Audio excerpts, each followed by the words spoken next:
Okay, so Blue Lock Season 2 was an emotional roller coaster, a very volatile one. And this video, I just wanted to give this disclaimer in the beginning. This is not anything new. This is just that whole ride kind of composed into one video minus the reactions. It's just more so the reviews week in and week out. So from the first video I made of this season being, I think it was Blue Lock Season 2 is cooked, to the last one being PNG Lock. It's just all, I want to say it's what, like 10 videos, all 10 of those videos in this behemoth of a video. And I just wanted to make it, I guess, into a little movie type of thing. And I was going to originally record some new content for it, but I wanted to get started on other videos and stuff like that. And it just, I already made more than 10 videos for this season. So I feel like this is a good way to end it off. So for the people who are new, who haven't seen any of my videos regarding Blue Lock, or have only seen a couple, I guess get your large popcorn and large drink so you can get free refills because the prices nowadays are astronomical. And for the people who have seen the weekly reviews, who just want to put this on in the background, I appreciate it. And if you don't want to, I can't force you to stay. But I can say if you click off this video, you're fake. You know, I can't say that. I'm joking, by the way. But no, actually, that's all I got. So again, these are just all those videos compiled into one minus the reactions. Just the review content. So like this first video, I will be shitting on the show. I'm just gonna say it now. It's a process. It's just documentation of the journey. That's a good way to put it. Yeah, that's good. But no, so I mean, without further ado, see you in 2 hours and 45 minutes.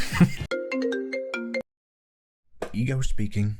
Yo, Ego, just wanted to say fuck your Blue Lock program and fuck the anime too. Y'all boys became the #1 manga in the world, but guess what? They're gonna start calling y'all Frame Lock now, and you'll come to understand why soon enough. We got all the money in the world to pay animators, but we're keeping that shit for ourselves, nigga. We're not putting no money into your show.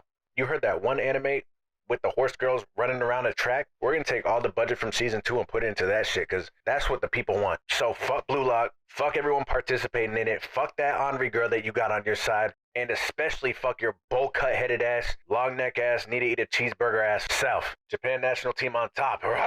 Yes, I know the horse girl anime's budget does not come from Blue Lock, before people start talking about it in the comments, but we might have an issue, a big one. And I don't even know how I wanted to approach this video, because I wouldn't necessarily call this a review, more so of a rant, I guess. Because I mean, we're 3 episodes deep into Blue Lock Season 2, and I'm definitely concerned, just because from the shows that I've watched, I can't recall there being a show that I've watched where the first half of a season is like not really up to par in terms of expectations, and the second half of the season just goes fucking bananas. Obviously, we start off episode 25 with this new refined art style. It looks almost fan animation-y. So when I'm looking at these dudes speak as Ego is giving them the rundown on what's going on, I wasn't really thinking too much of it because I kind of was digging it, I'm not even gonna lie to you. And especially with that beginning sequence with Rin and his brother, that shit was movie quality. And the snow is coming down and they still had the freeze frame going on, like the little cardboard cutout of Sai like charging at Rin, but you see him hitting a little over.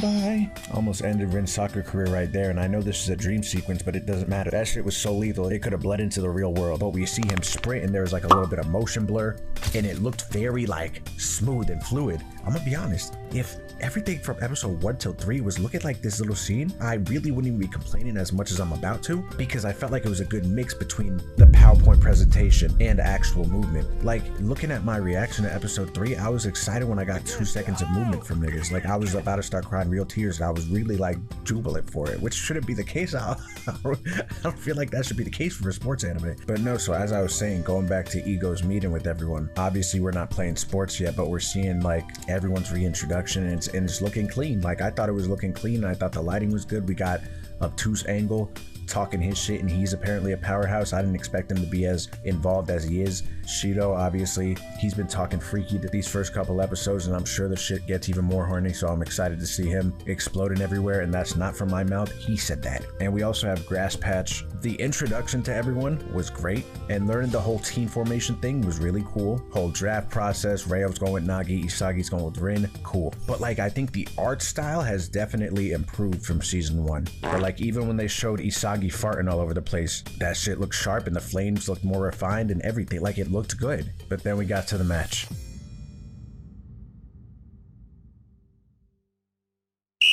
Alright, this match has started. Let's get this shit popping. I'm so ready to lock in. First, I need to be an appealing option. And Ego said to take over, and that the top 2 players on the team are not our friends. Weird question to self though, why is my jersey moving but my body isn't? And no, this is a problem, and I'm seeing it now, because for these types of videos, right, where I'm just talking, you typically would have to cut it in a way to avoid copyright.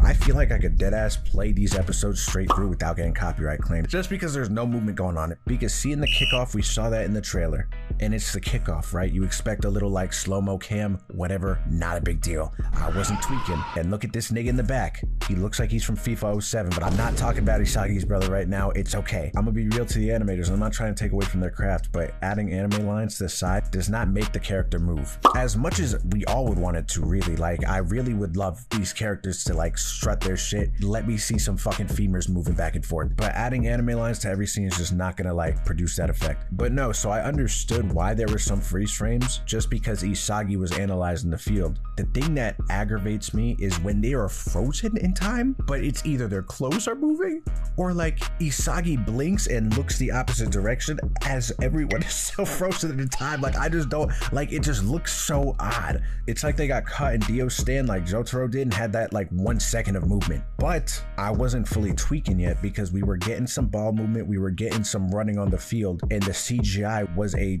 major improvement from season 1. I will say that, and I did enjoy it. But see, what I didn't enjoy from the CGI aspect, and I see them doing this a lot, is like with Shido's nasty ass backwards heel shot, whatever the fuck he was doing, and he took that first step, them making his foot CGI here. And I feel like I'm nitpicking, but at the same time I'm not, because we know we got season 1. Seeing his foot CGI here lessens the impact of it, if that makes any sense. And I saw niggas saying that they used the cap cut effect for his kick, and they damn sure did. I actually used this for, it was an old ass video when I was doing how anime characters would shoot a fucking basketball, and I did this same effect for Shinra.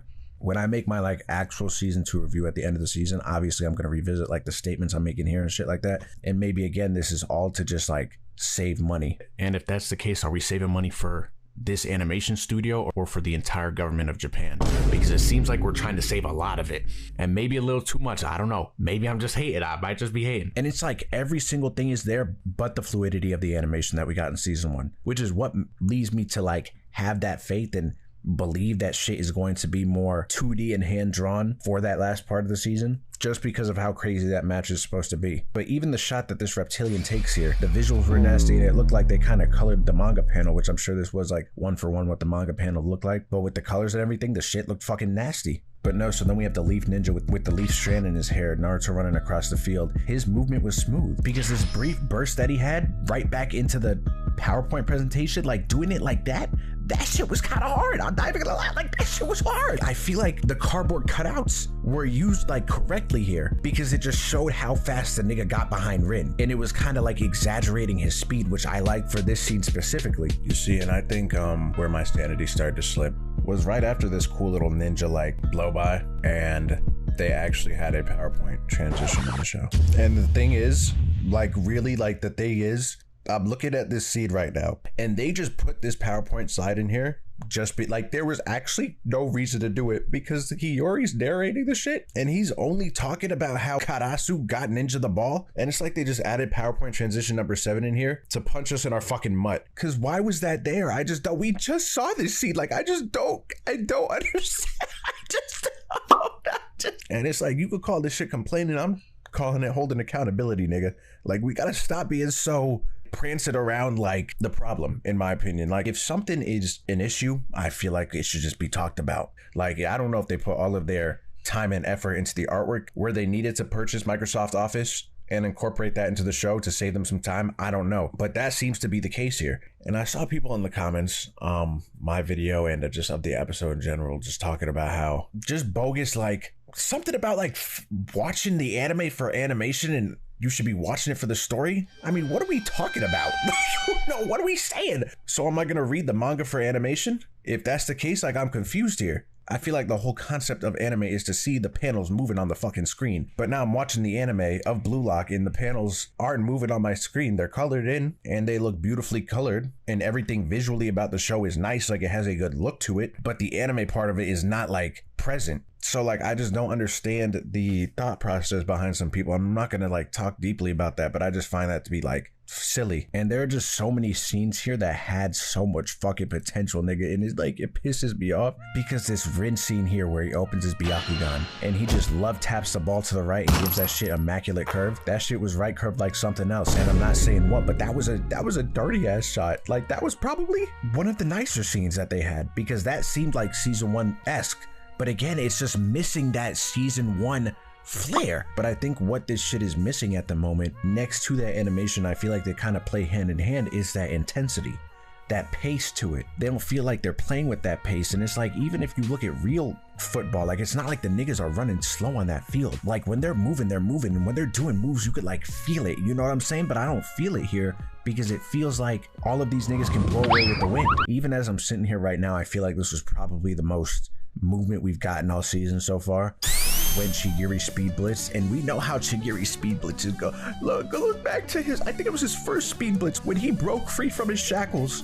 How fast that nigga was sprinting in that scene. Just like the bass that was in your ear, and just like the nigga was gone like a jet. And I'm not saying this was a bad scene by any means. And I think the use of CGI here wasn't even that bad, because it was his first 2 steps. And we see him blitz with the smoke screen behind him, but then he just comes onto the screen with the anime lines to like mimic that movement, which we're not getting. I really do feel like, at least how I view myself, like, I don't view myself as a complainer. I really don't. Like, I will critique what I have my opinions on, and I have my opinions, but like, I don't think I'm the type of nigga to like complain. And even if I am complaining, I feel like I try to see the good in like a flawed product, or like something that's bad. Like, I always try to find a plus in it, even if I am complaining about the whole shit. Like, even with Tower of God, I was still saying maybe deeper into the season shit will improve, and I haven't watched it, so I cannot give a valid opinion on that. I'm just going off the first couple episodes.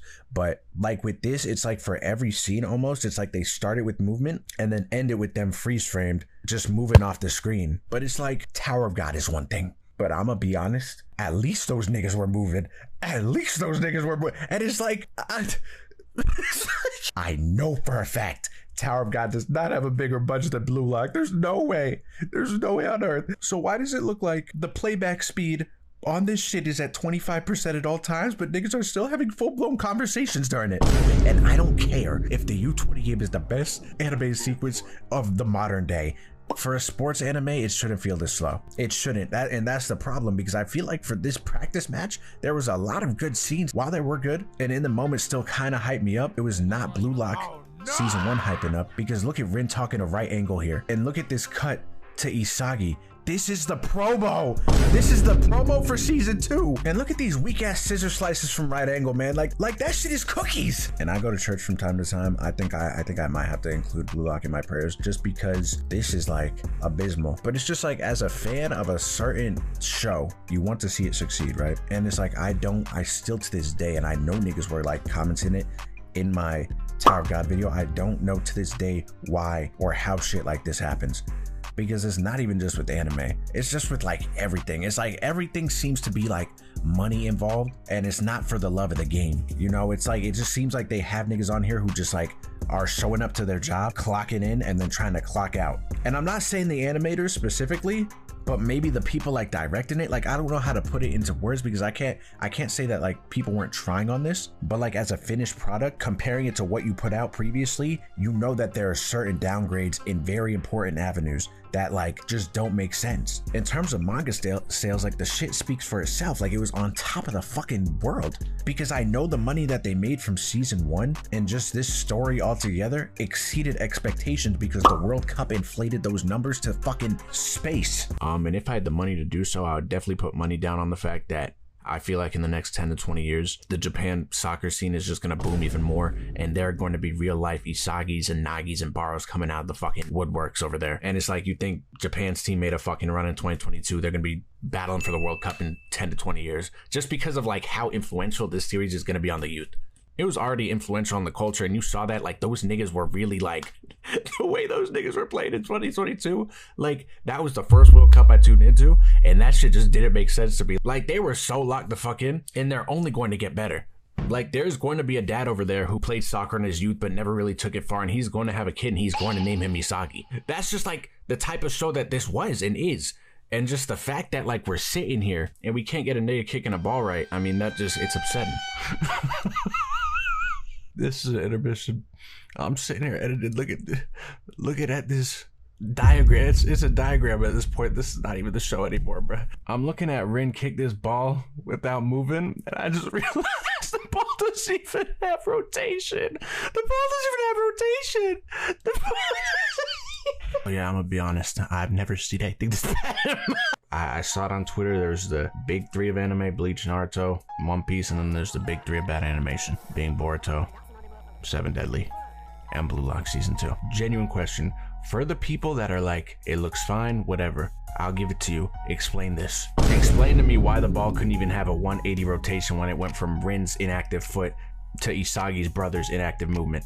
Why couldn't the ball at least rotate? I promise you, if there is anything from this season that I could animate myself, it is this. Because I damn near did it earlier in this video. And my next question is it snowing in the facility or something? Because they're like, not only are they spamming slow-mo, but they're spamming this snow particle effect for every single scene ever. But that was just my interruption.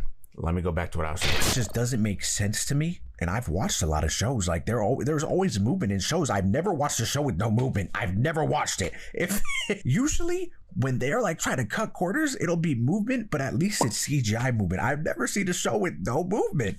And like we got some movement at the end, everyone's running, and we see Isagi breaking through his puzzle pieces, and this was a good scene. This is why I have faith, because Hiyori almost tears the fuck out of Chihiri's ACL again. Because that nigga's getting way too excited with his speed. And he's about to receive the pass. We see Isagi with his puzzle piece Sharingan, and I'll give it to them. Even though this was a CGI foot, I felt the impact of it. I did. That shit was hard with the stink bomb on the floor. It was. And then him blitzing forward, even though it was just a still image coming at us, that shit was hard. And then his foot catching this, see just these little details, was super clean. And that's not to say that the shot wasn't nice, but we know damn well if this was season 1, with how this kick is so hard, is bending the fucking structure of the ball, we would have probably gotten another angle of this, either from the front, or even if it was this back shot, there would have been like a flash on the screen or something, and the ball would have shot into the fucking goal faster or something. It's like they're just spamming slow-mo for some reason. I just don't get it. I don't understand. And to make matters worse, Shido just starts getting sexual with Isagi, talking about, I could feel your cells giving off sparks. I might come to like your explosion. Yeah, I don't know what to do anymore. I'm like, what the fuck is this nigga talking about? And you see, coming into this episode, I was sort of numb at this point. I wasn't expecting much, but I knew something special may have been happening when I saw this episode starting off with the Fine Shites calling Rayo over in a flashback, and him hitting this Stephen Curry dagger from 30 feet out with this moist-ass stroke. So I knew this was going to be a Rio-centered episode off the bat as I was watching this. This nigga was him. He got the girls, basketball team, rock star, studious, and he's trying to play soccer, which is completely fine. The only problem is, after everything I just said, he's still trying to flirt with Nagi, which conceptually there's no problem with that. It's just that Nagi already dumped this nigga. All right, Nagi, keep your eyes on me, bad boy. We do not care. So we get into this episode, and before we got into the match, Isagi and his brothers were watching back the film on how Isagi completely obliterated Obtuse's right ankle and almost ended his soccer career instantaneously when he split the defense like Kyrie. And it's like the way that they talk about this show is so interesting to me, because these characters like speak like they can like see these abilities happening. I mean, so you're telling me that reflexively, like I was able to surpass my limits in that moment or something like that due to like me trying to keep up with Shido and Rin or something? Like, is that what you're saying, Hiyori? No, yeah, for sure. But like, that's also thanks to everything that you built up so far in this program and just with your soccer career in general. You know what I mean? Like, don't get it twisted. You worked the fuck out of those niggas. That was just like a little glimpse into what you are capable of. You see what I'm saying or no? So it's not like a new skill. It's like a software, hardware upgrade type shit. Yep, just like going from Trojan Ultra Thin to Magnums. Same concept, really. Yeah, and after that conversation, Isagi just got it. I mean, look at his face. He fully grasps this concept now. And they had a good little scene too, I'm not gonna lie. Like, teammate chemistry grade definitely went up between these three, and I don't know if they'll all be like going so like super far into the U20 game. I don't even know how many people are drafted to that, but it was nice seeing Hiyori, Nanase, and Isagi like share this moment. Like, look at the face Isagi's making here. Like, this nigga is damn near foaming out the mouth because this is the best time he's had in Blue Lock since he's been in this place, since he's been playing with cutthroat lunatics. So yeah, we're getting ready for this game to start, and then Hiyori's arching that shit in front of Nanase for some reason. Look at this nigga's face. When this match started, one thing I noticed straight off the bat, more movement. And Nagi and Rayo were doing some quick give and go action, and I was loving that shit. Look at this pass, straight diagonal. It's like they never left. It's like they never left. And we have a nigga who shouldn't even be playing soccer defending Nagi and stopping him in his tracks. And we see Igaguri touch the ball for the first time, I think, since season 1. And Rayo's got that nigga locked down instantly. And he starts getting into his own head, talking some nonsense, slightly dick-sucking Shido and Rin a little bit, calling them geniuses. Which crossroads am I gonna take? Which genius is gonna yank me up to the next stage? So this nigga's not even trying to do this on his own accord. He's trying to have either Rin or Shido burp him and feed him like a fucking baby and carry him up to the fucking Japan game. And he made Shido crash out mid-game, and judging off of Shido's track history, he doesn't start screaming for no reason. He's usually just tongue out licking the floor or something and speaking about plant cells. And we see Shido hit a fucking mean-ass maneuver on Gagamaru, but we know what this nigga does. We know what he does. As soon as I saw that ball airborne and Gagamaru take this right step and he's already leaning backwards, I already knew his special move was coming out because this nigga is a defensive presence. He's willing to put his life on the line to turn this shit from defense to offense. And Shido couldn't even get mad at that either. That nigga was admiring that. I would have done the same shit. But yeah, see, this is where the episode took a complete turn. Because what is this nigga doing here with the polarized sports sunglasses? Like, those are some exclusive shits. He used Robux to get those. And this nigga was way better than I anticipated him being too. Out of like the top 6, I didn't think I would like his character. Like, I thought he would be a boring character, but I'm not gonna lie, he might be the coolest one. Because he's known for playing iso ball and he completely makes a mockery of Rin. The streets call this man the one-on-one emperor. Do you know the amount of damage you have to be doing to dudes' ankles to be referred to as the one-on-one emperor? Like, where he's from, he must have been doing dudes to where he would snap their shit in half, pull the bone out of their foot after he's done working with them, blend it, and then drink the blended bone like it's a smoothie. To be nicknamed some shit like that. That nickname mixed with the glasses? This is the best nigga in BLUELOCK. Rin was getting flashbacks to that scene at the beginning of the season with his brother because he worked his ass the same way. And I think they heard our pleas. Glory to God. Because we had rotation on the ball this episode. The ball was moving and it was really a sight to see. And I think I said it in the reaction, but like the speed and intense, there wasn't as many anime lines. There weren't as many snowflakes like falling from the sky.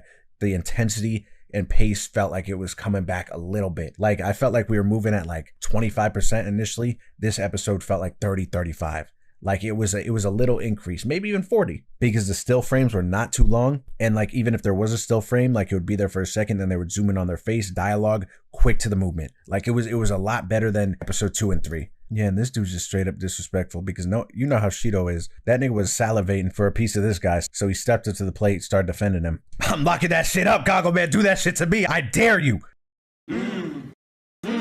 Man, you're lucky the hose ain't around because I would have did you way worse. I'm letting you off the hook easy right now, Fuchsia. And then dude flash step, and then he's halfway down the field, and then we see him sky this shit damn near to the roof. Glam Boy pulls up in style, making Igaguri horny, but then Nagi doing what Nagi does, catches that shit on his hip, and does his little specialty kick and puts that shit in the goal. And he just has that touch. And Rayo sees Nagi cheating on him with, I'm not even gonna call that nigga a librarian anymore because he's like upgraded to a surfer now. But he sees him dapping him up and he's getting jealous because, you know, that's his man. In his head talking about, you're not mine anymore, are you? Shut up, bitch. And really quick, just to mention, I did make an appearance in this episode right here. I wasn't doing much though. I was basically just a traffic cone for them. If I had a FIFA rating this game, it's on a scale of 10, right? That shit wasn't even a number. That shit was a letter. That's how bad I played this game. And it's like, I'm tall, I'm 6'4", but however tall this nigga is, he must be 7 feet at least. Fucking Chet Holmgren on the other team. I mean, what am I supposed to do about that? And after Rin scores, Rayo starts glitching out. We see his flashback again. And we see this little shot here of him with 3 of the same guitars for some reason, and Cosmo and Wanda on the side transformed into pleasure devices and a Louis Vuitton bag on the chair. So this guy looks like he deadass did everything. And he was as perfect as it gets, so that's why I guess his attribute points were great in every single category, but weren't exceeding expectations in any category. Until this moment where he awakens. I think I'm starting to like this blue. Ball's in play. Surfer dude is trying to push that shit through the field. Rin snags it, calls him a nigga for whatever reason. Surfer guy takes that shit with a smile on his face. Rayo catches the ball, and he finally awakens what's been in his heart all along, and drops a nasty poetic quote talking about, I'm not the jack of all trades anymore, call me the master of all trades. Like, that shit low-key was something Macklemore would say, I think. And I'm not hating either. Prime Macklemore was something special. They said I was the jack of all trades, but I'm the master, yeah. I am the master here today. I won't pass it. Instead, I'm about to go and push forth with more strength. And you know that I'm calculated, of course, and I'm about to go assist it to the goal. Oh man, I'm really growing. I was getting nowhere, tongue was sticking out, copying everyone here because I am the one chameleon that they feared I am. I wanna fly, can you take me? And I'm not gonna lie, when Braille hit this little love tap to the right and skies that shit, I thought that shit was going into the fucking rafters, nigga. I'm not even gonna lie to you. I thought he completely whiffed that, but it turns out he just copied Surfer Dude's goal from earlier. And that's why his freak ass now has his tongue out all over the place, getting his saliva all over the turf. And it's like, the thing is, I could see with this moment already, and I'm sure manga readers were like looking at this moment and very hyped for it. And as I was watching it, it was cool. It was a cool moment for sure, but I feel like this is also another one of those moments that just hit harder in the manga. And that's like the main problem that I've been seeing with this season so far, you know, just that a lot of these major scenes that I'm sure a lot of people were hyped about have been kind of like subpar, you know, and they just haven't had that weight to them. But I will say that the pace of this one, this episode specifically, it definitely helped. Well, we lost. But that was a nice goal. I like how you were copying the weapons of other strong players, because that's very you. You know, you're just like very unoriginal and you can't really come up with your own shit. So you just got to copy from other niggas. So like, I like that. That was really cool. Seriously. Nagi, I'm gonna be real. I'm still madly in love with you, bro. It's not even about the soccer anymore. It's about us. But that's not, you don't view it the same way, and that's completely fine with me. If you want to play your soccer, I'm gonna continue to play mine. And with me doing that, whether it's through copying other niggas or copying myself, I'm gonna copy my way all the way to the fucking top just for breaking my heart. So instead of looking down on me, don't talk to me until I'm someone worth chasing after, all right? Tight shit. And that was the end of Rio's Revenge Tour episode. But now you see, this is where maybe things will start to pick up the pace a little bit, because we got an ending scene for the first time this season, with Rin's brother pulling up to the office, talking to the higher ups, who may or may not look like Titans, but as soon as this nigga step foot in the room, they're bouncing up and down on his hot dog big time. In unison, they say, "Nice to meet you, Mr. Genius." What type of shit is that? You niggas are pushing 65 and 70 years old. I understand it's a business, but it can only be a business for so long. Like, have some dignity here. Yeah, so no, the way this episode started, and I should have honestly seen this from the first match with Isagi and Shido and Rin, when there was already that tension there and they're grabbing each other by the necks, trying to snatch each other's chains. And it's like, we've seen people try taking heads off in this show before. We saw Bachida season 1, but I don't think the rules were in place yet. That was semi-understandable. And then we saw Shido obviously try to take, I think it was either Isagi or Chihiri's head. So it's like, cool. I thought he was just making his presence be known. Like, and he's had a couple other questionable scenes, but after him showing his soft side when Isagi blitzed past them, I thought maybe he would like just be a lunatic when it came to playing ball. But no, we see him and Rin use the power of friendship to score this last goal. And this nigga Rin does not hesitate. He does not hesitate one bit. He tries taking Shido's cranium off his head. And maybe they should be fighting more. This was the best animation we got in the show. Rin swinging with all his might here was the most movement we've gotten all season. But let me not get too amped up about that right now, because I'll get into that later. Shido weed that because he's been in this situation before. I'm sure he's been on some Mike Tyson shit in the past and has tried biting dudes' body parts off. And I could tell Rin's never been in a fight in his life. He saw. I know that he threw that punch and he didn't think there would be repercussions for it. They both needed to be humbled here. And Shido got his in. He gave that nigga a mean knee like Masvidal did to Ben Askren. I'm surprised this shit didn't put Rin out. Like, Rin says he wants to kill Shido, but Shido is willing to go to prison and put his life on the line for this soccer stuff. He doesn't care. As long as he can put a ball to his foot, whether it is on the grandest stage of them all or in solitary confinement, that nigga does not care. Look at this face with the bloods. This shit went from a soccer anime to an action shonen. Look at the expression on his face and the veins popping out of his head. He loves violence. He's ready to put an imprint to the top of Rin's skull, and Rin was not ready for this. I'm sure he was expecting something in return, but not to this level. And this is what shocked me the most. That wasn't even a pun, I promise you. I'm convinced that Shido was actually pulled from prison. This was like his opportunity, sort of like how in Solo Leveling, those prisoners were given the opportunity to do the dungeons to shorten their sentence. I think this is the same shit they got going on with Shido right now. I think he was pulled out of prison. He's probably got at least 20 on him. And they were like, if you can manage to make your way to the Japan national team and get us that World Cup, then your sentence is lifted. And maybe all of them have this. I think Ego said it, but I think this rule was put into place just for Shido because the dude has a shot collar on like he's a fucking dog. And that might be illegal on Ego's end too. Maybe not. They signed up for this. That's all we need from you is a signature. Come sign it right here. Rin did kind of eat that though. I will give it to him. I'm surprised he genuinely did not get knocked out, because that was a nasty ass knee, and that's coming from a soccer player too. So he didn't really even bat an eye to it, so I apologize to him for calling him soft. He'd probably beat my ass too. Yeah, and after that scuffle, we see Ego in his chambers. We saw him with his clipboard cutting names off the list, and I started trembling in my seat because I was getting flashbacks to high school basketball. You know, and it was partly my fault, but I mean, it was just a corrupt system altogether, because my school, they held basketball tryouts, but they just did it because I think they were legally required to, because the team was already formed. They were basically holding tryouts so we could get some cardio in, because not one of us were getting picked up on that team unless we were the next coming of Kobe Bryant. And I'm not going to say his full name, but Coach B, you know who you are if you're watching this video, and I pray and hope that you are, which I doubt. But I hope he is, because he ruined my basketball career. And the plot twist about it is, now granted, I wasn't the biggest overachiever myself, but the plot twist was, in 8th grade, I actually did make the team, and he happened to be the same coach. So I'm sure you could imagine how surprised I was when I went from 8th to 9th grade after riding the bench, and I averaged about 0.3 points a game. I had 4 points on the season, so I definitely had potential. But I'm sure you could imagine how surprised I was going from 8th to 9th grade, thinking I'm gonna get a new coach and a new opportunity to shine, and the same nigga that I was just being coached by in middle school is moving up to high school with me, pulling the 5 from his starting lineup in middle school to high school, and then having a preset high school team once he pulls up. What am I supposed to do about that? So seeing Ego go down the list, it was just giving me flashbacks to that, but I'm tapping into memories I shouldn't even tap into. And don't even get me started on the Wendy's baked potato that Coach B would always eat. I don't even want to get into that. But as I was saying, we're not talking about me right now. We're talking about Henri. And she pulled up, navy on navy, nice navy belt, talking about, have you made your decision? Have I made my decision on where we're going to dinner tonight? Like, what are you talking about? I need clarification. She may just be talking about the soccer stuff. I don't know. When she walks in looking like this, I don't even know what she's talking about.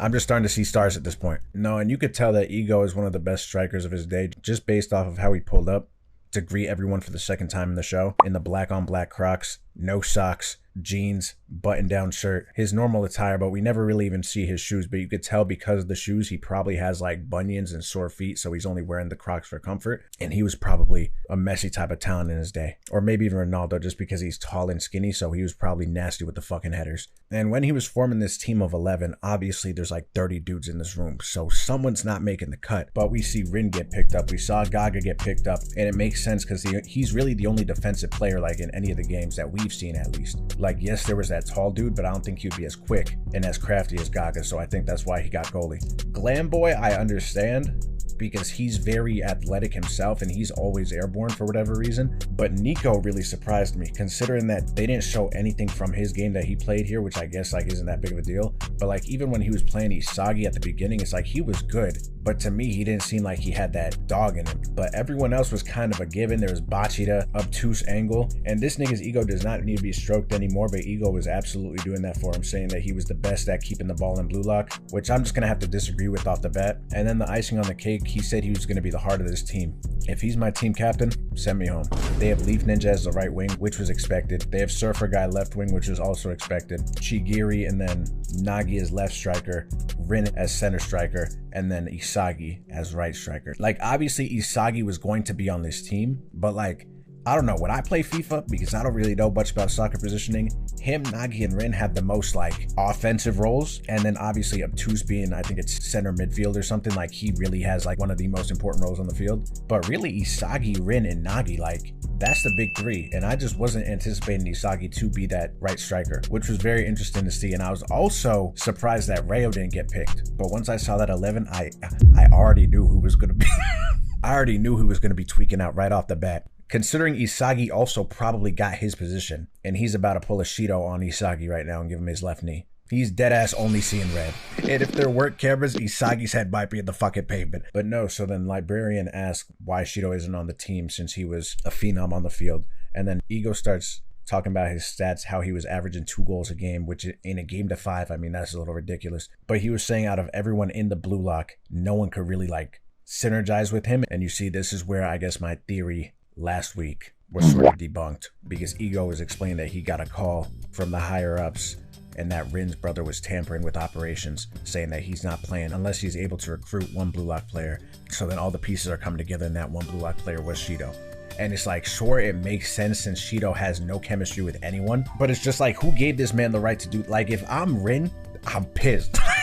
I'm Like, and yeah, obviously I haven't watched like many sports anime, but from clips and from the ones that I have seen, this was the most outlandish shit I've ever seen in a sports anime, I think, in my life, because they had Shido not only shock collared, but 3 different straps, put a straight jacket on him and a muzzle, like he's some sort of global threat. We're playing soccer. This is not Arkham City. But I mean, I don't even blame Ego either, because I wouldn't even know how to contain it. Like, he's lucky he had those shock collars, because if he didn't have some safety net, Shido could have probably waltzed his way into Ego's quarters, killed him, and then started running the Blue Lock himself on some Danganronpa shit, and he would have been the bear. Because I saw like a picture of Shido locked up prior to this episode and chained up. But you know how they like have symbolism for damn near everything in this show? I thought he was like visualizing himself in prison, and he was like breaking out of his shackles on some like I'm surpassing my limits thing, and this was like a new ability unlock. I didn't think he was physically locked away, like he just committed the most heinous crime known to man. We hear Rin's brother come in, and this door has a padlock. It's dead ass like a real prison door. Why do they have this in the Blue Lock compound? And my next question is, if Rin's brother didn't draft him, how long was he in this room for? How long was he gonna be kept away for? Because you don't tie someone up in this manner if you're putting them away just for a 24-hour period. You know what I mean? Like, if he was like, you know what, Shido, you're in timeout, you're sitting in this room for 24 hours, and the only meal you're getting is cold porridge. There was effort put into containing this feral animal, so I don't think he intended on letting him out. And we see Rin's brother pull up, and his juices are leaking out all over the floor as he's walking up to Shido. And this shit reminded me of the last couple episodes of Bleach when they went to go talk to Aizen. Like, that's the type of maximum security they had this dude under. Yo, what's up, Doug? Who the fuck are you? This cage is looking pretty tiny for you. How about you let me set you free? You can start a new life with new friends, a new goal. I want you, and I want your ego. I've been spectating you. I love seeing you scrambling and scraping all over the court. I love that shit. I need you to go berserk from it. Yeah, so this was like one of the most villainous things I've ever seen. Like, this was so over exaggerated for Blue Lock specifically. Like, it's funny when they over exaggerate, but the shit he was saying was like they were teaming up to cause the 5th Great Ninja War. But he started hyping everyone up. I was getting hyped up. I really felt like I was going into a game 7. And we see Sai pull up to the team meeting, and he might be the most cocky player in the history of sports. For the honor of Japan, we can't afford to lose no matter what. And Sai is super excited for this opportunity. Sai-kun, tell them how eager you are to play with them and everything. First off, I'm not passing the ball to none of you niggas. Let's get that straight. That's number 1. I will be a ball hog. And if you guys want to win this game, that ball will be in my possession. Cocky ass nigga, isn't he? Don't you dare underestimate us, Mr. Genius. You may be a threat overseas, but Japan ball is something different. I'm telling you, you don't even get it. Do you hear the rubbish coming out of your mouth right now? You deadass just called me Mr. Genius. So you already know where I stand on the hierarchy of things. You're sitting here talking to me, trying to be the top scorer in Japan, play for the Japan team, make $50 million a year and marry a pinup model and have a nice, happy family. That's great. Honestly, congratulations. I'm happy for you. That's the extent to where you will go. You have to understand that I will be the best in the world. Grasp that for a second. The kids that you have with your little pinup model wife in the future, they're not going to be saying, I want to be a good soccer player like Dada. They're going to be saying, damn, I want to be a great soccer player like Hitoshi Sai. I'm going to be the MJ to them. Do you understand that?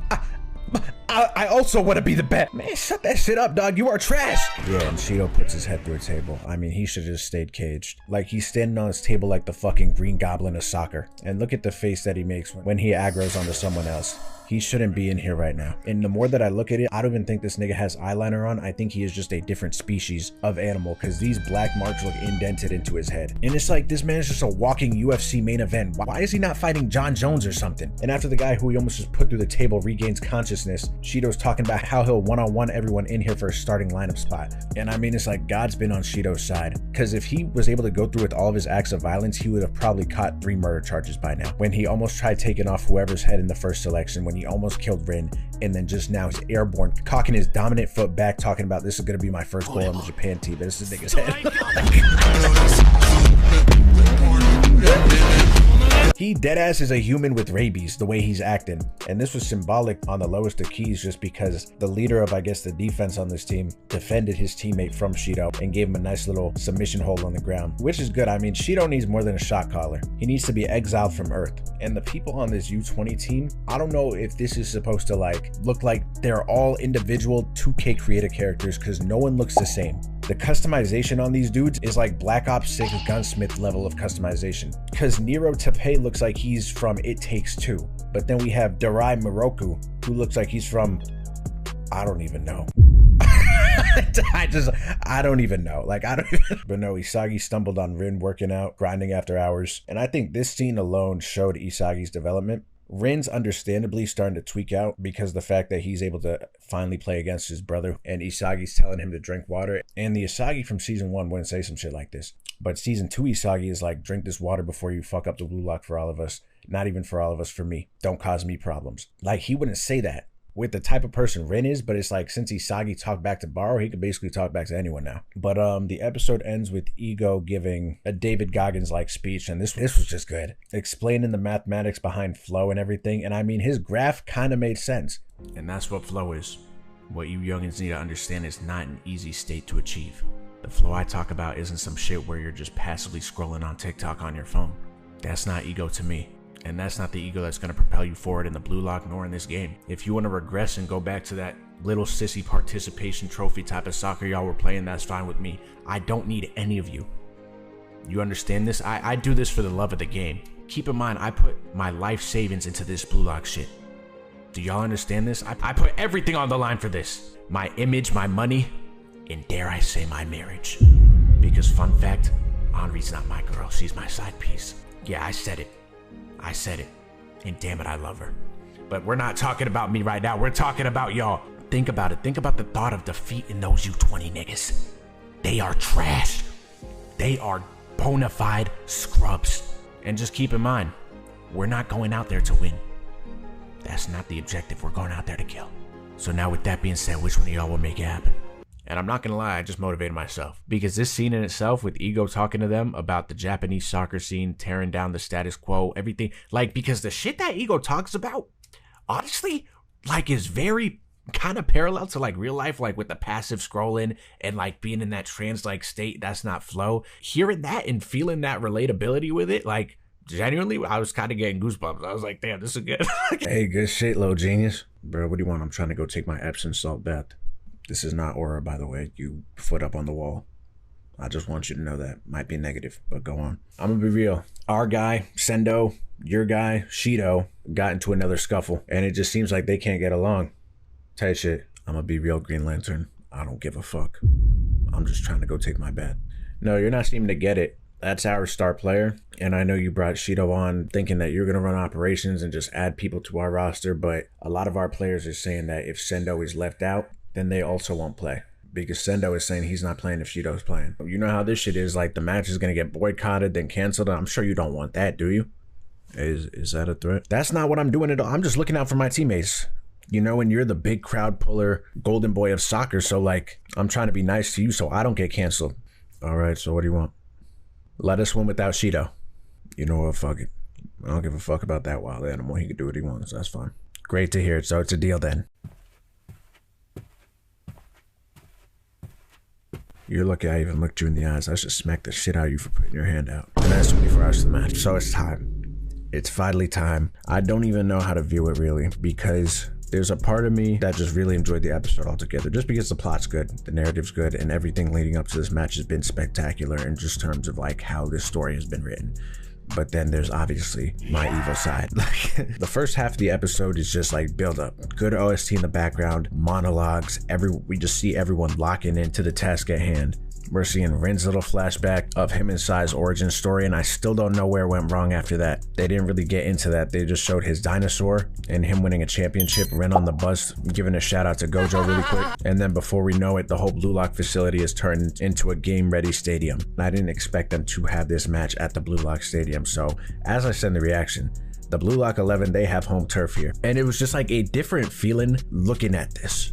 Because we've been watching the show from this perspective of just like, there's this group of dudes and it's like there are no eyeballs on them other than Ego and Henri, of course, but like no one's really spectating, they're playing to themselves and there's no other outside influence. I don't even know if they're able to communicate to the outside. So then it's just like seeing all these people buying merch, getting hot dogs. It was a completely different environment compared to anything we had in the show so far. And it's like genuinely, I don't know what it was, but there was something about seeing Isagi's parents that like was making me emotional inside. Like I was like, wow, this is like so good. Like this, there was something to, I don't know what it was. Just seeing his dad with the beers, like I was like, wow, this is gonna be like a good ass game. And we see everyone in the crowd but Isagi's parents just bouncing on size shit. He's got them lined up out the front fucking door waiting for him, like that one girl who smashed 100 dudes in like one day. That's how he has these niggas lined up right now, because we got people to their left talking about how Sai's the best player ever and how he's the next coming of Messi, how Oliver Aiku, how his defense is on the same level as like prime Tony Allen, but on the soccer field. And then we have this dude in the back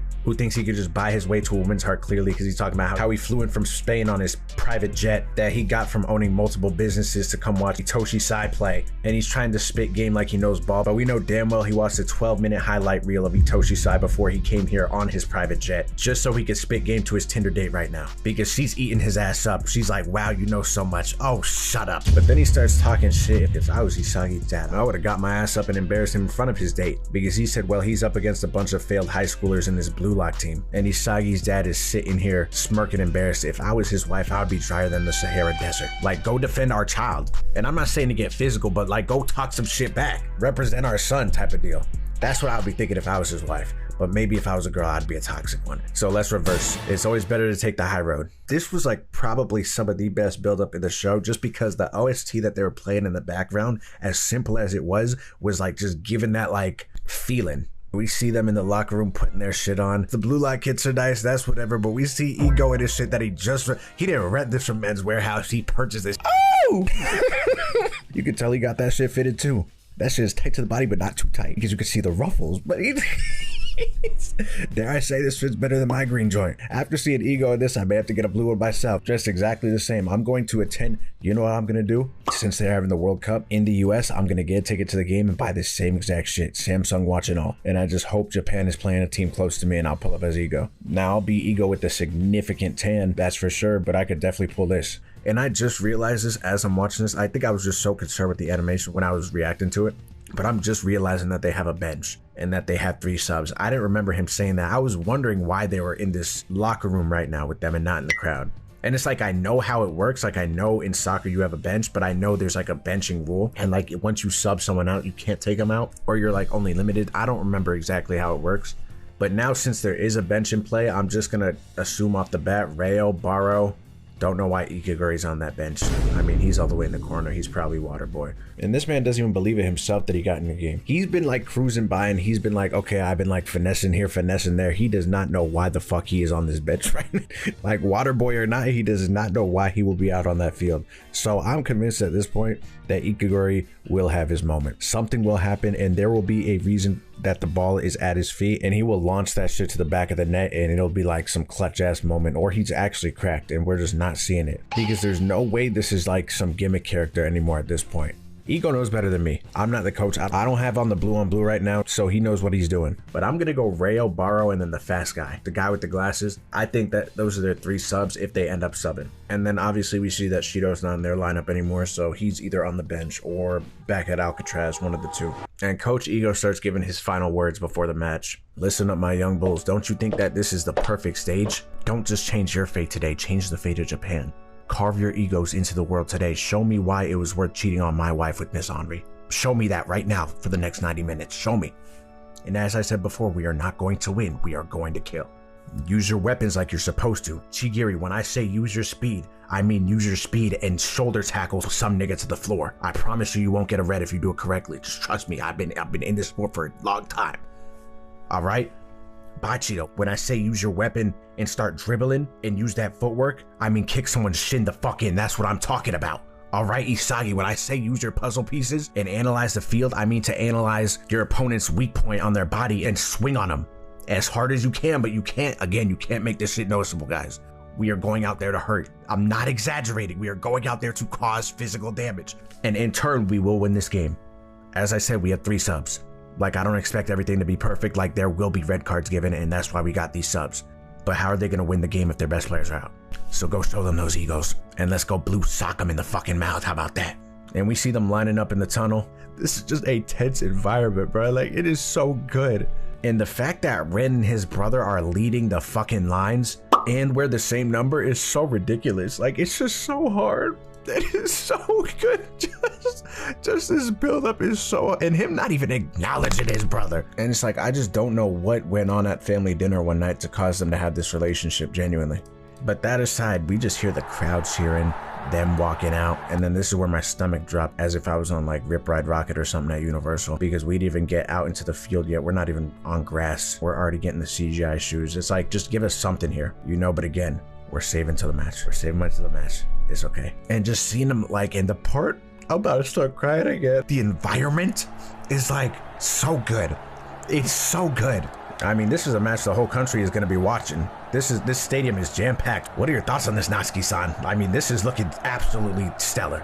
I just can't believe my eyes. I really can't. We got Itoshi Sai, basically the best soccer player of all time, playing out here today. Teresa, I mean, I might as well take my pants off as we sit here. Like, this is just crazy. Really. Natsuki-san, I don't even know if we're allowed to say that on air, but I'm in agreement with you. Like, this is just like, forget the Blue Lock 11, forget the U20. Itoshi Sai is here, and he is ready to play. And to the camera crew in the back, please cut out all the other players. Just zoom in on Itoshi Sai's face, pretty please. Yeah, so no, after the Glaze Fest, we're seeing Isagi reminisce about how far he's come since that first episode when we saw him on his knees on the pavement with the sun setting, crying on the fucking sidewalk. I'm not joking. Like, I really want to cry because it really does feel like we've come a long way. Like, jokes aside, like, just seeing all of the development from Isagi as a soccer player in general, no matter how like annoying this season has been with animation, just the show as a whole has done such a good job at not only developing him, but just developing other characters. But obviously he's the main character, so specifically with him, it's just like seeing where he was at and seeing how timid he was and seeing how indecisive he was. But he then adapted and pushed himself past limits that he probably couldn't even have imagined. I know I'm talking about an animated character right now, but like the way that this story is being told, it's like the nigga's coming to life. Just because sports are obviously a more real and relatable thing, just goes to show with work and the right mindset, like you could really just like get to places you could have never fucking imagined. And his heart starts beating, and then you know it's game time because the stink pad's out. What really made me want to start fucking bawling my eyes out when Rin like backsmacked him, because they've always had banter this whole time. Like, they've never really had the closest relationship, and Rin's always been like very hard-headed, stubborn, and like somewhat disrespectful to Isagi. But like here, when he was like, what are you so scared of? But then Isagi just saying, I'm not scared, I'm just fucking excited. And then Rin's like, all right, let's do this, Isagi. Like, just showing how like it's not just about like, as much as this is about ego, it's like he is putting his ego to the side. Like, everyone is putting their ego to the side, and now they're working as a collective, and they're like, okay, we're gonna like kill these niggas. Like, for like, it's just so good. It's so good. So why can't we have it animated good? Like, I'm not joking. If this was season 1, bar for bar, it not even like on some stellar animation shit, just give me like episodes 1 through 12. If it was moving like that, I would have probably had tears coming out of my eyes. I'm not joking, because it is just like such an inspiring type of thing. When I see Bachida get this ball after Isagi enables Blue Lock Season 2 Microsoft Office particle effect number 3, after seeing Bachida receive that ball and seeing the smile on this nigga's face, you know, if this was season 1, U20 would have had to make a sub after the maneuver that Bachida was about to pull, because it was about to be so fucking dirty, nigga. But just because this shit was slowed down, he could keep up. Thankfully for him. Because I'm looking at... Fuck! No! I didn't even notice the move he did. In the episode, he did like the scissor slices. He gets the nigga leaning one way. No! He's in front of a crowd. This has got to be at least 50,000, right? Maybe I'm highballing it, I don't care. In a professional soccer match, he ballerinas on top of the ball and spin moves the nigga. And even in this lackluster ass animation, this shit was still so hard. I couldn't, like, again, it's like when it's done with the CGI from that angle, I think I just can't comprehend what's going on in the moment, if that makes sense. But it's like, just that move alone, you know it would have been nasty in season 1. You just know it. And he leaves that nigga looking so silly. And you see Isagi dart, and that nigga was ready for this game. Oh my gosh, and I'm not even seeing the dialogue. I'm not like, I literally wasn't noticing this in the episode. I'm looking at Bachi's dialogue right now, and I'm about to start crying. He said, I knew it'd be you, Isagi. Love you, partner. Oh my fucking goodness. It's like just seeing the connection between these niggas, like, and everything that they've been through. But like, this is just so fucking good plot-wise, man. We see him kick the ball, and they couldn't even give us like one singular impact frame, and it's like bothering me. I'm not trying to be nitpicky, and to the dudes that are gonna say, I don't even know what they're gonna say, but I know it's gonna be something silly. this is unacceptable. I already know the whole deal, how they didn't hire enough animators, they didn't gather the proper team. This is not the animator's fault. And you know that this game is as good as it is when I'm looking at a scene like this, where Isagi should be running top speed right now, chasing after the pass that Bachida just threw at him after his internal monologue, talking about how he loves his partner, and there is no movement whatsoever, just anime lines right now. And I'm still sitting here getting hyped. That's how you know that this shit is just cinema. And then obviously we see the best defender of the modern day airborne over Isagi as he's about to get a nasty goal and going to clear the ball. And it's like, that's cool, but like the end of the episode, Isagi got me upset. Isagi's like this build, his field of vision, his brain, his physique. What type of specs does this guy have? But that's obviously not where my mental fully like slipped away from my grasp. It was more so when Oliver tried being clever. He starts talking politics, like people often compare strikers to thieves and defenders to the police. While I'm on patrol, you will not be stealing any goals, little burglar. So Isagi's rap name is Lil Burglar. That's number one. And number two, if you want me to steal something, I'll steal your soccer career away from you and I will injure you permanently. How about that? But everyone's cheering for him. And I can understand. Isagi's in a high pressure situation right now. He probably didn't even know how to verbalize this properly. I don't think he meant what he said. So then Isagi's getting excited and then he tries role playing with him. It just wasn't the right move here. He says, try Mr. Policeman to catch me. You might want to put a collar on me. It's like, that's not the type of balls we're trying to play with right now. That's not what we're trying to do, bro. Why did he say I'm telling you, Isagi at his peak might be worse than Shido at times. I'm not gonna lie. But if I'm Oliver, I'm asking for a sub out immediately because I don't know what this thing Isagi is capable of if he's talking crazy like this on the field. And he said, all right, look at this smirk. Like he didn't like that response. Yeah, so right off the bat, said it in the reaction. One thing I noticed, the movement was there. There was like, they're teasing us. I feel like it's an intentional tease at this point. I'm gonna be honest, I don't even know what I expected coming into this episode, because last episode it was just great all around. And then the whole Bachida Isagi connection, Oliver blocking the ball and Isagi talking freaky to him, like that was all great. When you hear people saying the U20 game is the most ridiculous sporting event in anime, it's like you just don't know what to expect. So when the episode starts and we see Leaf Ninja damn near on all fours like Gojo getting cut off by a monk from the mountains of Nepal, I already knew this game was about to be getting freaky. Talking about how he could smell his movement and he slides onto our screen with some kilowatt after image effect. I couldn't tell if this shit was hard or corny. I was so confused seeing him because like the character introductions they do in the show are always cool. I mean, him pulling up like this was kind of hard. Like, I'll get, like, him saying he could smell his movements, whatever. And he wasn't breaking a sweat either. It's like the nigga had observation hockey. And he's spitting some poetry, and Naruto is not even focused on that. He's just wondering how the fuck he's getting locked up because he's getting humbled. I think a lot of the players in the Blue Lock have started to get humbled during this match, and that's what I like to see because then that means the awakening's coming. We see his eyes lighting up, and he has, like, some Keke Genkai that got lost in history, and he's, like, the last of his kind to have it, so now he's putting that into soccer. He's damn near about to pop Zenyatta's ultimate. But see, this is what I like to see. I had a little half and half going once I saw this. I'm not gonna lie, this was good footwork because he had It Takes Two pulling up in the blink of an eye. This nigga's a speed demon. And now granted, it was CGI, but I could comprehend what was happening. And it was like the pace I would say did it, which was good. He was good. Left, right, and you see the nigga damn near teleport back to Surfer. Even though it was like a very, very quick frame of animation, that was good. But seeing him cut that nigga off and locking him up and them going back and forth, that shit was hard. But I don't know what Build-A-Bear was talking about, how he's not carnivorous and he's a herbivore. Is he saying he's vegan or something? I haven't even got to the worst shit yet, but like the dialogue is so good, but so bad at the same time. And then we see Nagi get the ball, and then this nigga just teleports behind him like he's on a girl in the club. These U20 niggas are on some other shit. It's like, you know how in 2K they have takeover mode?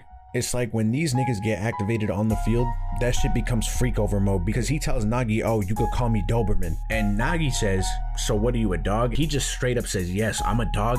Here comes my master. Who else do you think his master would be? And this dude Oliver says, good boy, Neo. Yeah.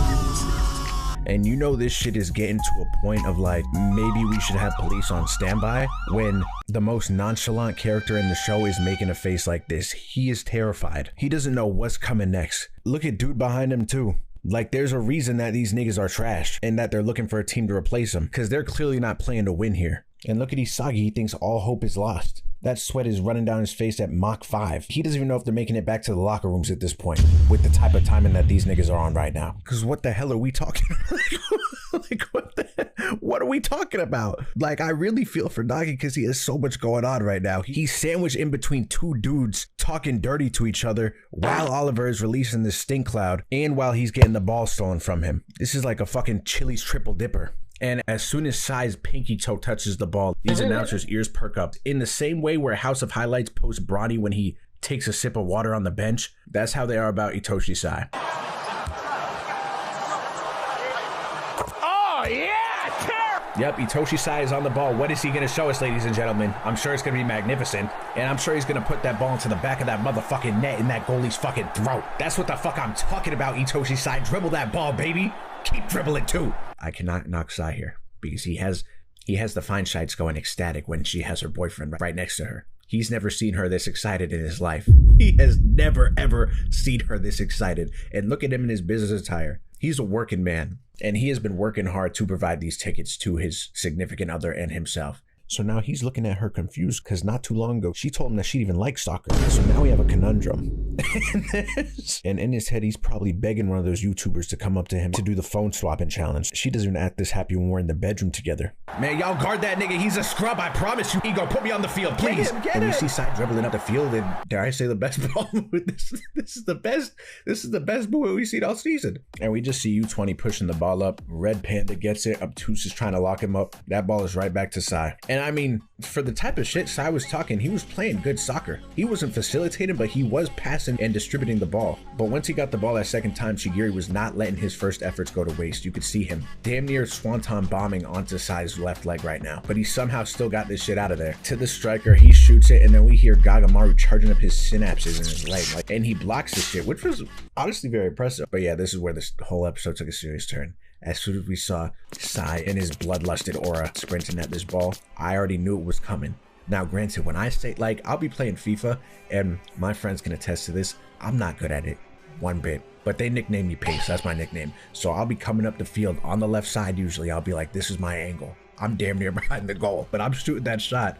It'll go into the stands. But I already knew this shot was coming just because of the player that I know I am and just because of the player that I know Sai is. And I especially knew that when Gagamaru said he doesn't have the angle because he sure as hell does. And he launches that shit and gives an immaculate curve and then straight into the right side of the goal. U20 up one. Crowds erupting. And like, this is just so good.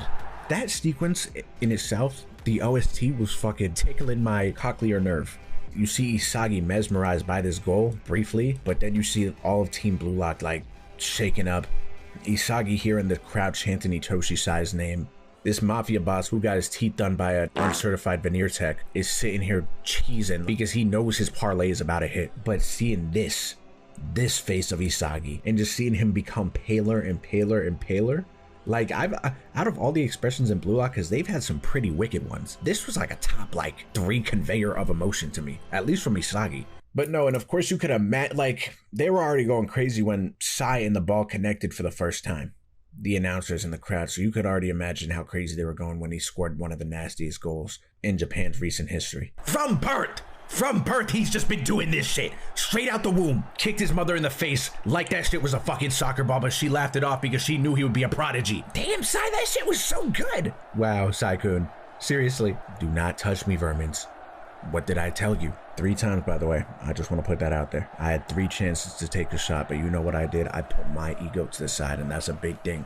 I know how big my ego is, and it's the size of my you-know-what. I'm sure you guys can imagine the type of pull I have outside with the girls, lugging this thing around. So I put that big-ass, bulging ego to the side, and I had 3 chances to take that shot, but I decided to pass the ball to you peons, and what do I get? I got bogus. That's what I get. The type of shot that you shot, nigga, I could have went and released a monkey from the Japan National Zoo, and he could have taken a better fucking shot than that.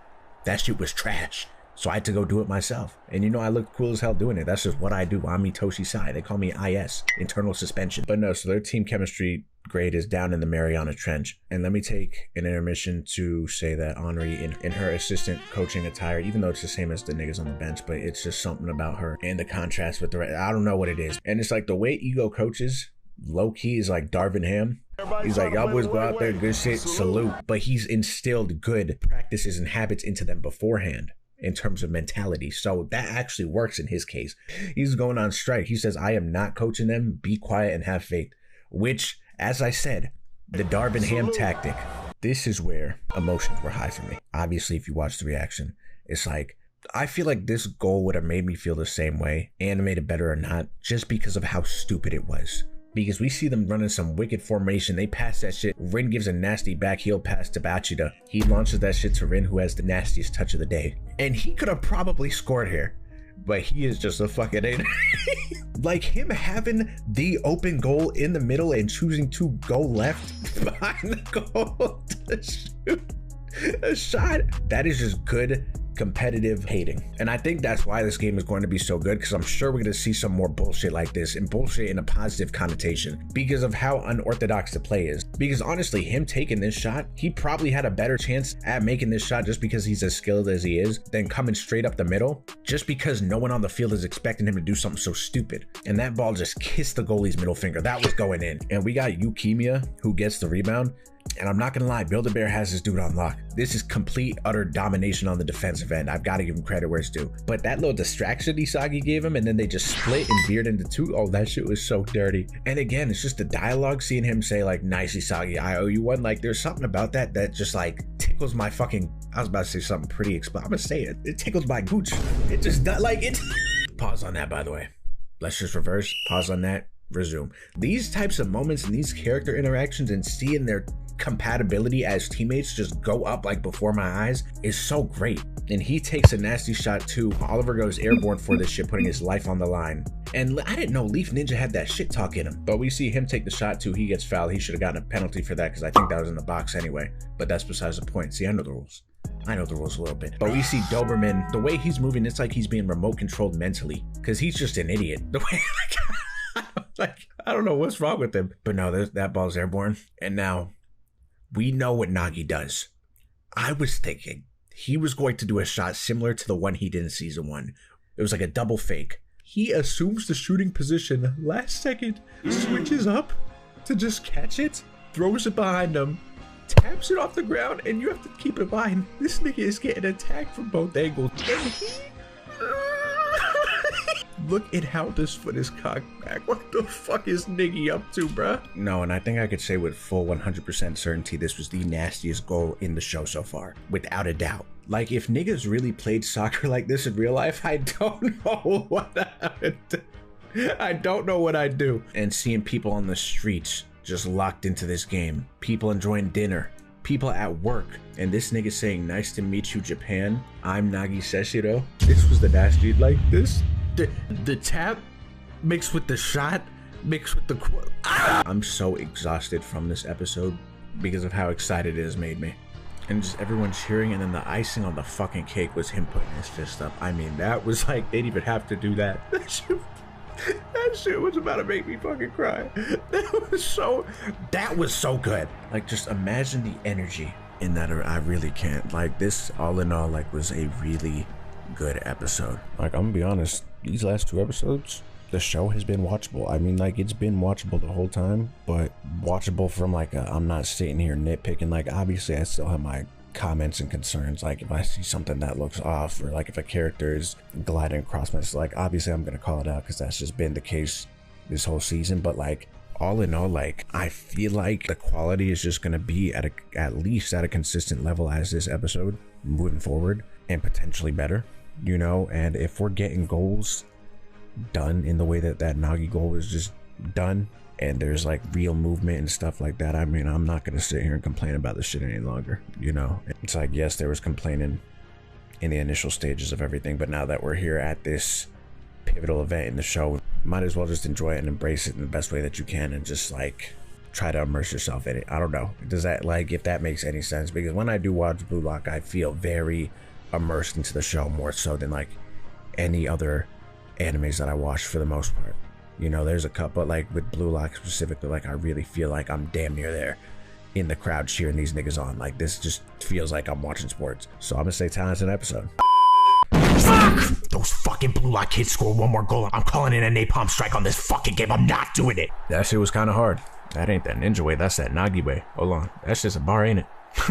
For me being an obtuse guy, that was an obtuse goal. Dog, can you shut the fuck? My gosh, babe, that was a really good goal. But why'd our attack suddenly start working? I mean, we were just falling apart 2 seconds ago. Sugar booger.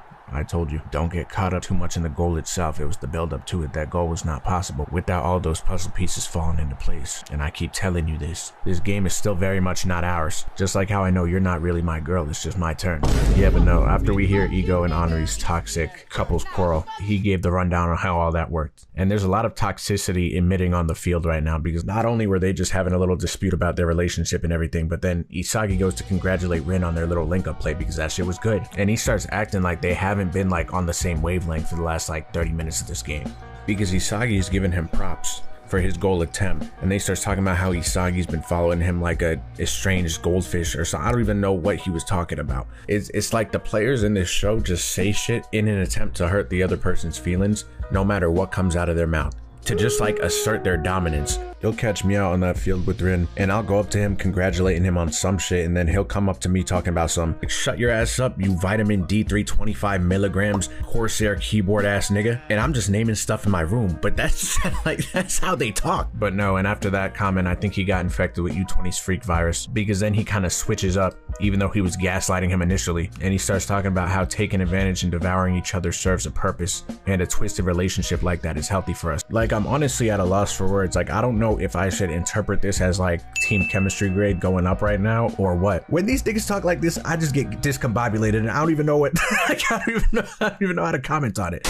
All right, there's 15 minutes left in the first half. Who would have thought it would have went like this? I'm excited to see the direction of this game. I mean, obviously Itoshi Sai is going to score at least 4 more goals because that's just what he does, but can BLUELOCK keep up with that? Probably not. I mean, let's just be real here. I mean, I reckon after this game they put an Itoshi Sai statue outside of this facility. Can we start a GoFundMe for that or something? Once that whistle blew, Rin was on demon time. We damn near heard Orochimaru's OST start playing when he pulled up on defense to his brother. Hey, we're 30 minutes into this bitch and you can't even give me a long time no see, nigga. Fuck type of big brother are you? And I hate to say it, we may have the same eyes, but that was just a coincidence. You're adopted, nigga. Mom told me. Rin, I'm on your 6. I got your backup. Isagi, fuck out of here. This shit's an ISO. I need everyone off the ball. I got this nigga locked up. I promise you. And Rin throughout this episode was getting closer and closer to crashing. He's definitely going to at some point in time. For sure, he's just gonna go ballistic. You can see it. I'm surprised he didn't do it after this fucking dirty ass maneuver. When Sai pulled that shit back on him, they initiated the slow-mo mode, and he started doing Rin so dirty that he was getting PTSD flashbacks to that day when Sai was saucing him up on the field. This is like a real deal move too. Like I think I've gotten this shit done to me. I don't know what it's called, but he hit the behind the back Meg in front of 50,000. I wouldn't be able to live with myself if I was Rin. If I was Rin, my right fist would have been coming around 180 degrees so fast. If you're gonna make me look bad, I'm just gonna make myself look even worse. This is not even soccer anymore, this is personal. But you could even see it on his face in the same fashion where he was scared for Nagi's life last episode when he was damn near getting a 2-man run on him with Doberman and his owner. Isagi knows that this was a critical move and it almost ended Rin's soccer career. Since birth! I've been telling y'all since birth! He got past the butt, why wouldn't he? This is Itoshi Sai, he's breaking through the midfield. I bet on that. I said 1 nutmeg this game from Sai and he got it. And look, you could see, I said it like 2 weeks ago when he was trying to explain the sport to her. I knew she wouldn't be invested in this game. Look at her, she's DMing 3 other dudes right now. And we see now it's left up to Nico to defend this attack, and he awakens his Sharingan here. And I said it briefly in the reaction, but I was happy to see Nico actually lock in, because the last time we saw him, Isagi was the one dog walking him. He damn near had him on a leash. He was looking like a newborn pup. So seeing him pop his Byakugan and see through the play and steal the ball, that shit was hard. And then they get the counterattack going again. So it seems like offensively, the BLUELOCK are just like way ahead of U20's capabilities, because they at least for this first half, they've been running the offense completely. So Obtuse and Naruto start running some give and go action like they were back in the little training arc at the beginning of this season. And they also get Chigiri in the mix too. And I actually have a theory, and stay with me for this one, but I think Obtuse is the sole reason of these PowerPoint transitions and these scenes where no one is really moving. Because notice how last time with the PowerPoint transition, Obtuse happened to be on the screen, and then the screen started flapping in the wind, and then boom, is gone, just like that. We see Obtuse activate his eye right here, and the snow effect coming back and all of these pseudo golden hours shining on the U20 team. And as soon as the ball is out of his possession, we kind of go back to what we've been like working with this whole U20 game. You know, the normal lighting and like the anime lines and like set in some like movement, like we got some hair wiggles and shit like that. And then we see Ninja kick the ball to Chigiri, and then we get this shot of Obtuse and his eyes are lit up right now. So I think his power is now like activated. So now he's activating the bad animation to maybe give them the strategical advantage to get the ball past the U20 team. So maybe what Obtuse's power is to boost team morale while acting all cocky and shit and changing the, I got it, and changing the angle at which the other team perceives the game and that we, the audience, perceive the game. Is everyone picking up what I'm putting down right now? Because I'm about to put my name down onto the sign-in sheet of a mental institution because of the lunacy Studio 8-Bit has me speaking right here, man. I can't do this shit anymore. I just can't. The heads of Studio 8-Bit, like when they sit in their little conference hall and they're like trying to hypothesize how the audience is going to react to this, how do they expect me to react to this? Like person to person, like to get the money out the question, bro, like presenting this to me and presenting this to the population, how do they really expect us to sit in our ergonomic chair that we just got from our dad? Thanks, Dad. How do they expect us to sit here and watch this episode and watch this unfold, knowing what we had in season 1? And I was about 3 seconds away from buying a plane ticket. I don't even care if it's Spirit. I don't even care if it's the first plane the Wright brothers built, but I was getting there one way or another. And when I got there, if I had to joust the CEO of the company to reserve rights to put this in the right direction and for me to change the trajectory of this show, I'll be the vigilante to do so. And disclaimer, I would never actually do such a thing. It's for the bit. So please don't like legally pursue me. But that aside, after I saw this next scene, I was just thinking about taking up animation myself and possibly starting my own studio, and I'll start my own thing and I'll just, fuck it, I'll join the industry. I'll get a BLUELOCK remastered coming out by 2030. That's the best I could offer right now. Looking at the FIFA 1997 gameplay that was coming up in this show, we've seen some bad CGI. But when I saw the ball running away from Chigiri, I think that was my last straw. I'm close to throwing in the towel. I'm getting close because look, it's like this first kick, okay, it's close to his foot, it doesn't make contact, whatever. Second kick, same thing, close to his foot. Third kick, this ball is 4 feet away from his big toe. As fast as this nigga is, right, why is the ball running away from him? Like, what's going on? And then we see Chigiri sliding across the screen again, and Obtuse is shining like he's opening a portal to the other world or something like. And then we get a spy versus spy PowerPoint transition. This is why I was convinced that this is his power. Because why is there a blizzard and why is there a feather? Like, real talk, jokes aside, why are there feathers on my screen? Why are there feathers on my screen right now? And maybe they've had feathers in this show before, and I'm not picking it up. Maybe have they had feathers before? Because I know Chigiri's the speedster. It's not Ninja. Who's the crow? Because if they had the nickname, I would get it. And Obtuse's hair does look a bit featherish, so maybe he's shedding or something. But what the fuck is going on? They're putting whatever effects they want on the screen right now. You know what?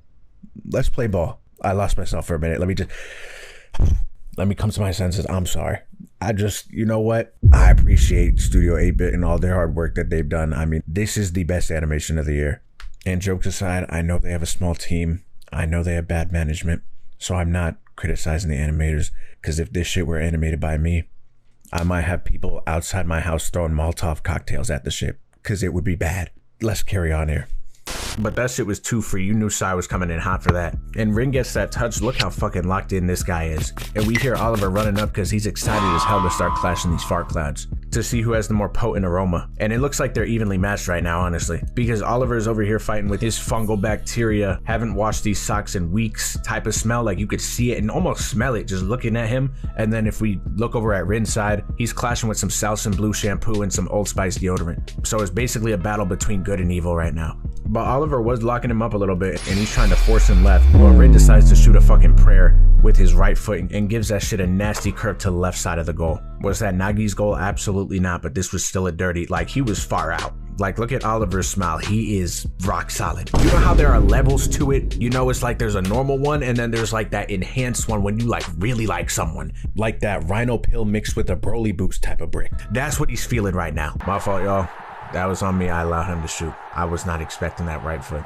Daddy, if you couldn't prevent that, I mean, no one could. You are our defensive anchor, and there is nothing that, if you can't defend it, I mean, sometimes that's just how it goes. All right, Mr. Loverboy to a pinup model who can't score a motherfucking goal. Striker ass nigga. Like, how many times are you going to miss? Because this is strike 2. Let's get to the bottom of this right now so this does not continue the rest of the game. Strike 2, what? Do you see how the momentum has shifted? This is what happens if you don't score when on top. You have to keep bashing it into their fucking throats. Did you see the way I was working my little brother? I had him going delusional on that field. He was shit talking me, talking about how I'm adopted. Nigga, I'm the firstborn. I know where I come from. Like, I could have really put that shit through his legs and taken it down 1-on-7. And I may just have to do that with the way you're striking this goddamn ball right now. Seriously. I mean, I know I lost the ball, but you can't just blame me for it. It's not just my fault. I'm not taking the responsibility for that. I mean, you don't have to take responsibility for anything, but you'll definitely be taking this loss and walking down that tunnel, sulking your head, and then going to the locker room, opening up your bag, take your phone, and then you're going to have a text from your pinup model ex-girlfriend now, because she's going to be breaking up with you for somebody else who's better at the sport. And guess who else's phone is going to have a text on it? Mine, from her, because she's going to be hitting me up. Do you understand that? And I could easily take her home tonight, but knowing that she has been in the same room as you and breathe the same air as you, as a man who can't even score a goal from 15 feet out while in the box, I mean, I'd be disrespecting my whole lineage. 5 words, score a goal. That wasn't 5 words, that was 3. Amitoshi Sai, I said it's 5 words, so it's 5 words. Wow, I mean, this has been a spectacular game so far. I mean, can BLUELOCK stop U20's incoming attack now until the end of the first half? And Takaba-san, I see you next to me, you're looking nervous. Are you good, or? You know what? I don't think I'm good. I'm scared. I bet my house on this game. So to my wife and to my 3 children and to my dog, we may be sleeping behind that 7-Eleven down the street from our residence tonight. Yeah, so they start their counterattack, and I think Sai is not even trying to play team ball anymore. The way that he started taking the ball down the court, I don't even know what's going on anymore. Because Isagi and Bachida double team him. He takes that shit right quick, so I'm like, okay, he just gets past Bachida. He decides to put this shit on top of his foot, wing up, and go airborne. They're like, oh, he's coming between us. If I'm seeing this, I'm thinking he's going to infinity and beyond and gliding his way into the goal. There is not any reason he should be, like, this is more unnecessary than the shit Kevin Gates does on stage. Like, did he put his leg over Isagi's head? And then Isagi just got a whiff of straight ass? I don't know how he split it from that percentage. That's all I'm asking. But we see him give Sendo a nasty cross, and then Rin saw his brother's maneuver and that shit pissed him off. Like, this nigga's playing like a villain right now, because look at Sendo's face. He doesn't even want to shoot this ball. He doesn't even want to shoot this ball anymore. And Rin at this point, like, he can't even acknowledge good play. He is just mad at anything Sai does. Like, it's just gotten to that point. He'll deadass be pissed off at the direction his willy curves. And we see Rin get the clear on that ball, and it goes airborne, and that shit lands right in Sai's lap. And if Sai scored this goal here, consider this game done. Not because one team would win, because Rin would probably just start going so ballistic that he just started ripping niggas' heads off, like Gojo was doing to the curses back in Shibuya. I don't think he would be able to take the fact that he was the one that basically passed his brother the ball. He got just as nice of a touch on it as he did, talked his shit, and then beamed that to the top left corner, because he caught that ball and he said, I'm gonna need your ass to stop interrupting me, you pathetic excuse of a little brother.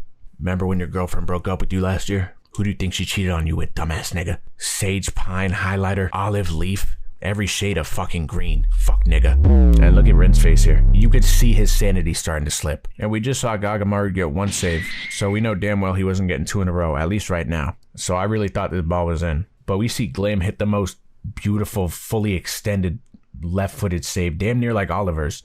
And you can see that vein popping out on his thigh, so he's really putting everything into this. And after that, all we see is the Japan commissioner or whatever with the saddest look on his face, you know, on the sideline, villainous as hell. Because he knows exactly the outcome at this point. He really does. He knows they will need him and that he will be called for battle. But he doesn't even look like he wants to play anymore. He just looks like he wants to assault someone. Yo, what the fuck is going on? Do you understand how much money I put on this game? Of course I do. But you have to understand that we went into this game not even, like, we didn't even think BLUELOCK would be as good as they are. I'm sure you're just as surprised as I am. No, you're right. I am surprised. And I'm sure your family will also be surprised too when they go days and then weeks and then months without you turning up at home. I'm sure they'll be just as surprised as I am right now. Because you know my saying, winners are always right and losers are always wrong. It never fails. And guess what? I'm a winner and I'm gonna win one way or another. If I'm losing my money today, I'm just gonna be winning with my bids on the black market for your organs. I mean, like, I'm always winning. You have to understand that. So, you know, I'm gonna give it to you straight up. You better figure this shit the fuck out. 8 legs. I got 8 legs on this shit. I don't care what you have to do, but make the calls. Make this shit go in our favor. or else there'll be nothing favorable about your outcome. One. And the first thing we see this news reporter, and I was very excited for a second. I thought me and her were gonna like maybe go to dinner or something, because I just felt like she was wherever with me. I don't know. And it started off very interesting because she's asking him questions, and then in typical sci fashion, he hits her with the "girl, shut your ass up, that's none of your business." And I almost punched my monitor right there, because there's no possible way he's talking to her like that, out of all people. Sai's got his eyes set on the prize, so he has no time for flirting and shit right now, and I get it. But no, and in this backstory, I mean, we see Sai take his patented shot from the corner, Rin run on the field, and he expresses his first interest in like soccer for real. And I think this scene confirms that Rin is FTL, because when we see Sai kick this ball, Rin wasn't even on the other side of the fence yet. So I guess he just phased through it and damn near teleported to this ball. And with him doing that, assuming the shooting position as fast as he did, he shouldn't even worry about becoming the best striker in the world anymore. He should be worrying about joining the fucking Avengers. Because what the fuck is going on? How did that even happen? The ball was on a decline and he wasn't even on the field yet. So I don't know if those action figures he was playing with were like his version of the Chaos Emeralds and it made him go Super Rin or something, but nigga, suit up. Like, what are we waiting for? Like, there's a world to be saved here. Like this. And this might have been the worst animation in the show so far. I'm not gonna lie, because it was dead ass 2 frames. But you know what? It's okay. As I said, I smell something good. I just smell something good. I really feel like we're gonna be pleasantly surprised. But I'm thinking Sai's gonna pull up to him, and this is gonna be the start of his villain arc, and he's gonna like punt kick him like Randy Orton used to be doing to folks. But he runs up to him, pats him on the head, says, "Great job, play soccer with me, and you could be the second best striker in the world behind me." Because I thought Sai emphasizing that Rin would be second to him, I thought that's what would be the catalyst for Rin spiraling out of control as to why he hates him, because he just wanted to be number one. And before we got any more of their backstory, I go back to present day and we see everyone in the stands, Isagi's dad, Isagi's mom, and then we see, ow! I'm sorry, let me compose myself. This is a mature woman who seems to know some algebra, because check that parabola back there. Holy freaking moly. That's...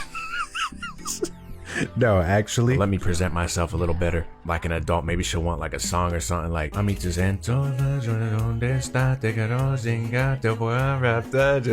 See, I know Spanish too. I'm bilingual. Me and her, we could go to Art Basel or something in Miami, like, because I know she's an artistic gal. Jokes aside, they were all just mingling about how she's never seen Bachida happy and how she appreciates their son for going to play ball with him and laugh with him. It was just a very wholesome scene, honestly. And that's like one of my favorite parts about this season, even though it's been such a tiny part of it, seeing like the outside parties get involved, who we haven't seen at all throughout the duration of the show since they've been locked in this facility. And then we see Chigiri's sister, and I mean, like, what do you want me to do? Bachida's mom, that's cougar territory. You know, I love my cougars. We already know, like, but his sister, I mean, this is like more my age range. If I was a spectator in this game, I would have found some way to get on that Blue Lock team myself just to impress her. But so is halftime. We're back in the locker room, and Ego just has to give him the rundown real quick. All right, y'all boys, let's talk about that first half. I'm gonna keep it frank. Beginning of the game, we were looking sloppy as fuck. Y'all were playing scared out there. And then we eventually made it to our breakthrough thanks to a Toshi Rin assisted by Isagi. And some of y'all had your moments, yeah, whatever. And we've been working as a cohesive unit towards the back half of that first half. But we can't be playing with that hesitation again, especially not in front of my girl. But Rin, how did you manage to put yourself in that position for that breakthrough that allowed us to kind of pick up that momentum? What did you do and why did you do that? I'm gonna give it to y'all straight. I just want my brother's head. I'm trying to eradicate him off of this planet. Isagi to me is nothing but a pawn. I needed a sacrifice to do what I had to do, to show out in front of these niggas. Sacrifice? Damn. I really like that answer, low-key. That's kind of crazy though. Isagi, how are you gonna take that? You better swing on him or something. That is like wicked work. You know what, Ego? I'm just gonna ignore the haters. I think that's how I'm gonna approach it, and I'm just gonna strive for greatness. That's all I can do. I'm gonna score a goal. That shit was pussy, but I like it too. Because I like pussy. You know, you should want to score a goal. I didn't like the way you said it, and after this whole Blue Lock thing is done, I reckon you and Rin should just run the ones to get it over with, because I feel like there's some unresolved tension there. But I mean, that'll do. But no, to get down to the nitty gritty, y'all boys, I'm trying to go crazy tonight. I'm trying to get out of this game, go watch some more film, pop 3 rhinos, and then some milk and cookies after. That's the type of night I'm trying to have today, and that night is not going to be possible if this game results in an L. Because if this game results in an L, nigga, I'm coming out of retirement. I'm showing both U20 and all of y'all how to really play ball. So going into the second half, stop dwelling on the goals. Stop getting carried away right this second. That's going to stop here. Y'all have achieved nothing yet. Job is not finished. Do not be satisfied and keep on attacking. If they're curled up in a ball telling you to stop, don't beat them up anymore. call your friends over and jump them. That's the type of mentality we need to be moving with forward, because they're going to come out guns blazing. Do you think they want to lose? Do you think they want to be an embarrassment to their country? They have a bunch of dudes who are nobodies at the moment, working the fuck out of them.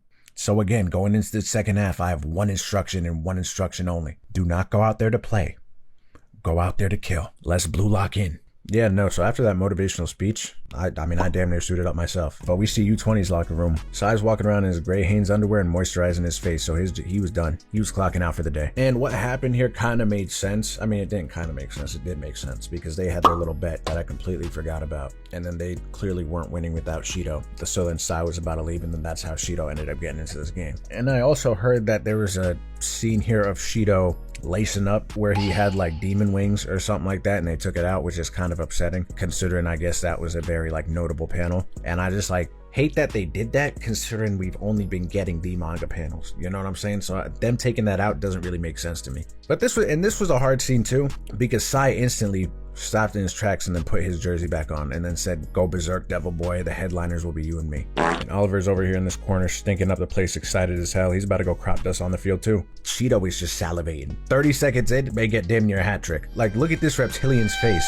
I'm telling you, Batman villain. But this was honestly my favorite part of the episode, like getting an in-depth look into Rin and Sai's little backstory thing, because seeing the way Rin views Sai, it just doesn't, like, it makes sense because Sai is also like a dickhead himself. So seeing how they used to be like both pretty jolly and have a very good relationship as siblings was also dope too, because they're sitting here giving each other high fives, joking around. And I said it in the reaction, this was some Itachi and Sasuke shit, dead ass, because Sai's moving over here like he's head of the clan. He's going away to Spain being the equivalent to Itachi going to the third Hokage's office and then getting the mission to eradicate the clan. Rin's like, "See ya, big bro, take care." It doesn't even look normal. Like, Rin smiling is damn near uncanny valley. Even Sai too, this looks like a completely different character. But they're like, "Yeah, let's go do this. Let's become the best striker in the world." Look at this innocence. This was all us at one point, naive and ignorant. And he goes crazy, becomes the best in Japan. And the transition into what they showed us at that first episode, this shit was hard. This shit was really good, because that added context is really critical to the scene. Just seeing the quality become so good too, like to what we could have potentially had, kind of upset it. But either way, I'm glad we got this. You could tell that this scene specifically was animated like before everything went downhill. But yeah, Sai came back and he saw some things in Spain that he did not want to see. He probably got robbed out there, got his ankles taken, cheated on. He has seen some demons out there. Oh, big bro. Yeah, I'm back. I see you on the news all the time. You played in the games, and I mean, you're going crazy out there. Rin, you don't get it. You are just a speck of dust, man. You really don't understand the lengths this shit goes. You don't understand. Sai, brother, where is this coming from? Rin, you know what she told me? I gave him my body, but I gave you my heart. Sai, are you good? This doesn't even sound soccer related. We could talk about this. Just because of that situation, I've updated my dream, and I'm going to become the best midfielder in the world. Because tell me how on that same day she told me that, I'm going up against a striker. He shoots that shit from midfield. Buckets. What the fuck am I supposed to do about that? So for that, I'm not doing that anymore. Nah, you mean striker. Become the best striker. That's like that. You shut the fuck up. Only someone who has never experienced real life would say some ignorant shit like that. Sai, what are you talking about? You said we'd fight together, that I should become the second best after you. So I'll become the best midfielder, and you could be the best striker in the world. Fuck that! I'm the little brother, the best striker in the world. How the fuck you gonna fly all the way internationally to come tell me something so pussy, bruh? I don't wanna see you like that. Let's go to therapy. You've got other demons you're fighting. Don't let it affect your soccer career. I understand it now. Both me and you, we're both half-baked. We're both pussies. Our mother gave birth to some fucking pussies. That's what it is. Don't talk about mom like that. What the fuck are you on? Run the ones with me right now. And if you could steal this ball from me, you beat me, I'll share that dream with you once again. But if I win, our dream fucking ends here. And then this is where it all started. So Sai really got traumatized out there. So Sai got humbled out there, basically. And there is nothing wrong, there's nothing wrong about switching your role or switching your profession. Like, what he experienced is basically like me going to college, thinking I'm gonna go get a chemistry degree, and then somehow ending up in multimedia studies. And he just saw talent he never saw before. It happens. And then Sai coming at him the way he did here was the equivalent to Itachi killing the clan. Hit him with the spin move that the animators deadass screenshotted, and he got put on a clip. And then his ass looked back at him and hits him with this nasty behind the back Meg. Basically what he hit him with in the last episode. So Red probably had some PTSD shit from that move, because this shit was dirty and he started falling backwards. I thought he was about to sit the fuck down on that grass. That would have been really bad. And then he scores that goal. It's over. Big bro, hold on. After you left, I worked my ass off and I did it to become the best in Japan. And I kept working and working and working, and now it's just over like that? On this snowy day in the middle of December, it's almost Christmas time. You're home for the holidays. There's nothing happy about these holidays right now. Like, I don't even have a reason to play soccer anymore if you're doing this. Then quit, bitch. This nigga just called me a bitch, my old brother. Is that? Fuck that best in Japan shit. Fuck that your replacement shit. I feel my stomach turning right now, actually. And do not ever use me as an excuse to play soccer again. And you're just a little brother who's a pain in my fucking neck. You have less value than a candy bar at the dollar store, bruh. Real talk. Get lost. And fuck it. While I'm at it, I'll disown you as a brother. And that's what heartbreak does to a man. This episode was really symbolic of that, really, because Sai probably met some nice Spanish shawty, took her out, maybe bought her a Birkin, since he was getting that nice soccer money, goes to the club one night after she says she's already asleep. Why is she shaking her burger on a 6'4" nonchalant dreadhead? That's when it started. That's like, because this is not the Sai he knew. This is a different dude. And he just gave in to his demons. That's the easier way to go about it. That's why you gotta live a positive lifestyle. And that's why you gotta download Raid Shadow Legends. That was a joke, but if they want to sponsor me, I'm always open to it in the future. I was getting my reps in. And then we see, understandably so, I would have done the same shit. Rin starts crashing. Yeah, and we've seen some faces in BLUELOCK, and this was the most destructive face I think we've seen. And I mean, this shit is heartbreaking. And I saw people saying on one of the TikToks I posted, saying that Rin has no reason to like be mad at Sai. He is completely justified in feeling the way he does for a multitude of reasons. One being because like this is his brother. Like even if you're abandoning your dream of being a striker, you don't have to disown your own brother. Like Rin deadass did nothing other than like base his success in life off his brother. Like not leeching off of him, but like basically being a follower rather than a leader in his own soccer career. Sai could have done what he did that night on some like tough love shit, just trying to like mold Rin into the best striker since he didn't feel like he was capable of doing so. If it turns out that was the reason why, I mean, as long as they're able to mend this relationship, I don't see a problem with it, even though it caused Rin a lot of hurt and dread, clearly. Because your sibling is like the only person in the world that like you can completely understand like 100%. Him making this face here, I get it. If my brother did some shit like this, even though I'm the older one, I don't know how I'd react. He's talking about some I'll kill him. He will pay for this. This is exactly what Sasuke said. This is it. So there was a lot of like trauma built up in that moment. So I completely understand why Rin's the way he is. Do I think he goes about it correctly at times? No, because he just acts like Sai, but his actions are completely understandable. And Sai at the end of the day is the bitch if you really think about it, because now he's about to go team up with this dude who looks like one of those old troll dolls that you used to see as a kid. And I just have a feeling that they're gonna, for some reason, pair really well together. And then Rin's gonna be pissed off because he wasn't able to pair well with him, and he's just gonna go berserk. This hair smells amazing. Wait, hold on. I'm getting a whiff of something. I'm getting a whiff of bitch. Is there bitch? Oh shit. How you doing, mister? My brother doesn't love me? He told me the whole thing, by the way. The whole snowy day incident where he had you on your knees, crying and whimpering like a little puppy dog after scoring one on your head top. He told me the whole fucking thing. I commend you for loving your brother the way you do, is what I would say if I was a bitch. I'm no fucking bitch like you, bruh. Who needs family when you have soccer? Like, let's be real here. And since you're really on this whole bitch persona thing, I'm looking at your lips right now. I kind of want to kiss you to make you my bitch. That's how I'm, mwah. No, this is perfect. Actually, I was just looking on Craigslist for a new dog, but it seems like I got one for free right in front of me. A little fucking canine mutt who I'm gonna put on a leash and walk around this field while he's shitting all over the place. Joke's on you, brother boy. I like being collared. So coming into this episode, I had hopes. Because the first half of the game, obviously, it's still going to be high intensity. It's still going to be a good time, but it's like the real stakes of the game come in that second half. Especially with Shido coming onto this field now.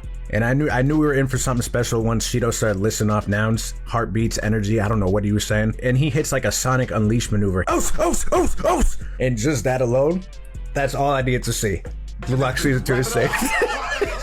The season is saved, we're back. But even this shot of him running up here, like there was like fluidity in his movement. Like his hair was moving and like his body was kind of off-centered. So this was looking good. This was looking good. And the pacing was really good too off the bat. Him just running on all fours across this field like this. And now obviously we're gonna have those CGI shots and we're gonna have those still shots, but I could see already that there was more effort with these scenes being put in. And that they're picking and choosing the important episodes to kind of like allocate more time to. But Sai threads the needle here with a miraculous pass. Shido gets his touch and we see Chigiri moving at a solid pace.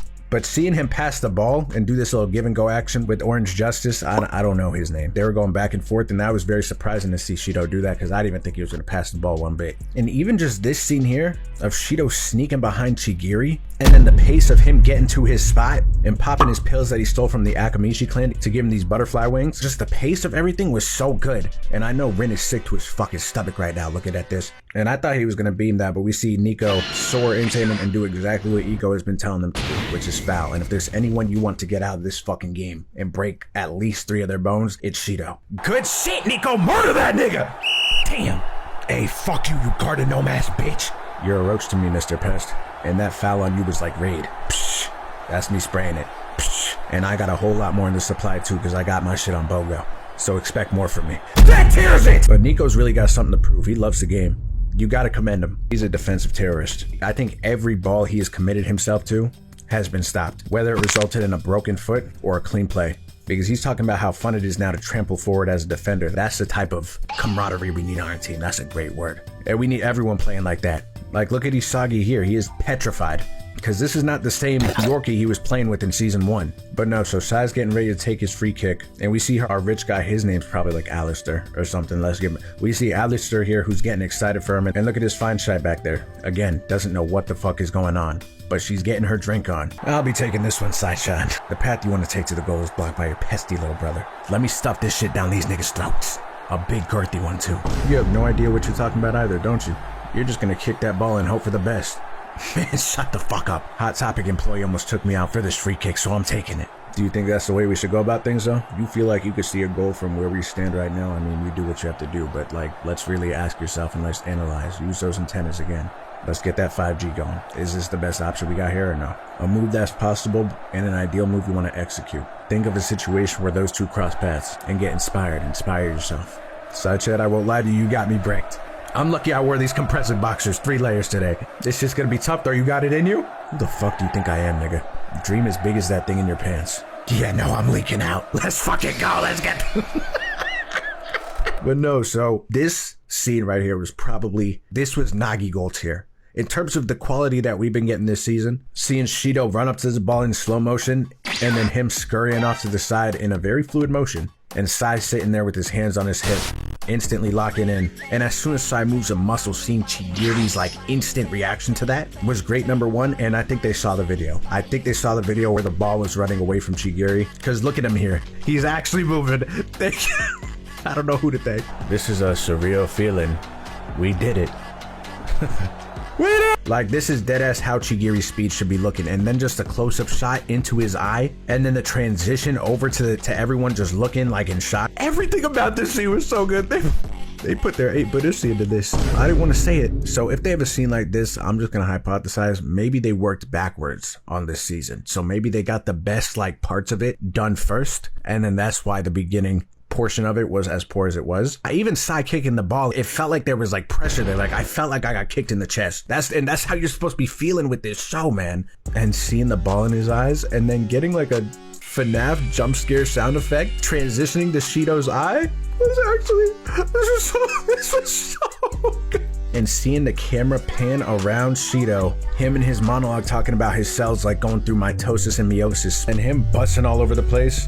This is what BLUELOCK's all about. And the thing is, I'm not even joking. He actually was busting all over the place. Let me reiterate, this is what this show is all about. Edging the fans and edging the players. And obviously with that much edging going on, someone's eventually gonna cave. And Shido was the first one here. Because he's assuming this pose, which is hard by the way. I'm thinking this is hard, he's living in the moment. I couldn't be more wrong. Because this nigga starts talking absolutely bonkers. Shido's talking about some, I'm getting high on brain juice. I'm coming, kaploosh. The Japanese government needs to kaploosh him into a maximum security prison. Because it seems like that timeout he had a couple episodes ago wasn't enough. He needs to go away for a long time. Because if he's feeling this way over a goal, imagine the way he'd feel if they won this game. And I think Rin, at the end of the day, has to thank Sai for separating himself away from him, because maybe Sai was predicting the monster he would become in the future, affiliating himself with such a whack-ass nigga. And he just didn't want to subject his little brother to that. So he saved him in many ways. And in that locker room, I know they're slipping on you know what, whatever ASAP Rocky said.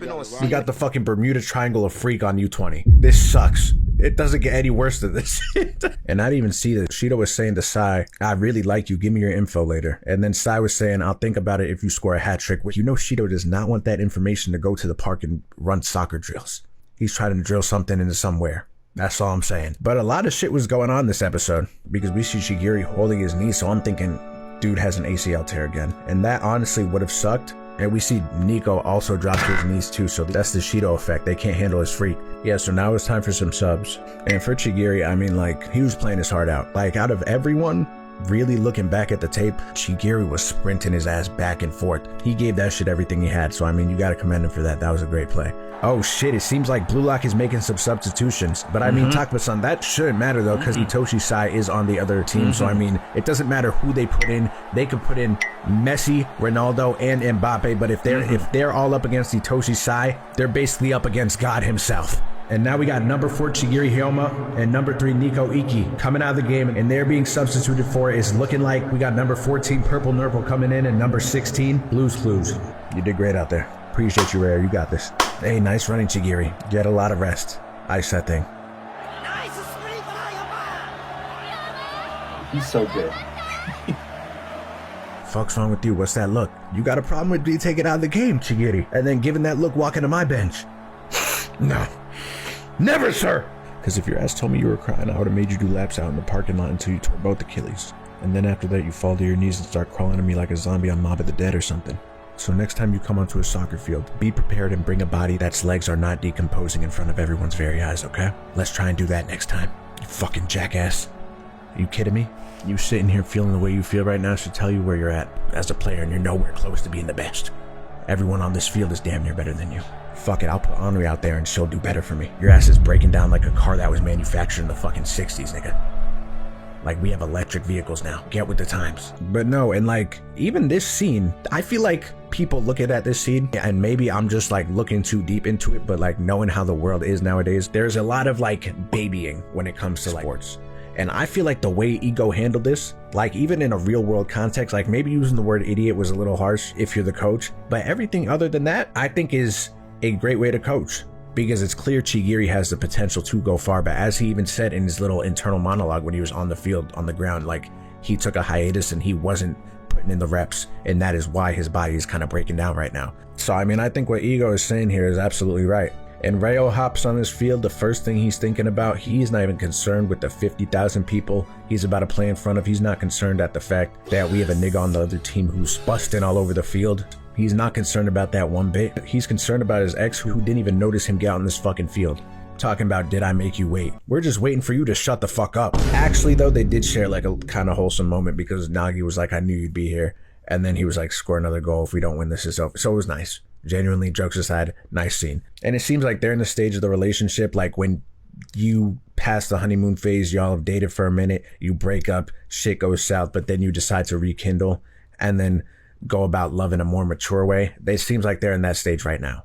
And they're filling their own cups individually first before they try filling into others. And we see Hiyori get that ball. Monk was trying to shit talk and it wasn't going so well. And he pops his Akaisen, just like Akaza. And he gives Obtuse a pass, but that's a really tough pass to do. Left-footed too. I'm sure that's not even his dominant. And as I said, Shido's behavior is getting infectious. Slowly but surely, it's like creeping into everyone's brain like a fucking parasite. And now the nigga says, forcing it through a tiny hole, huh? That's hot. Oh, you know what?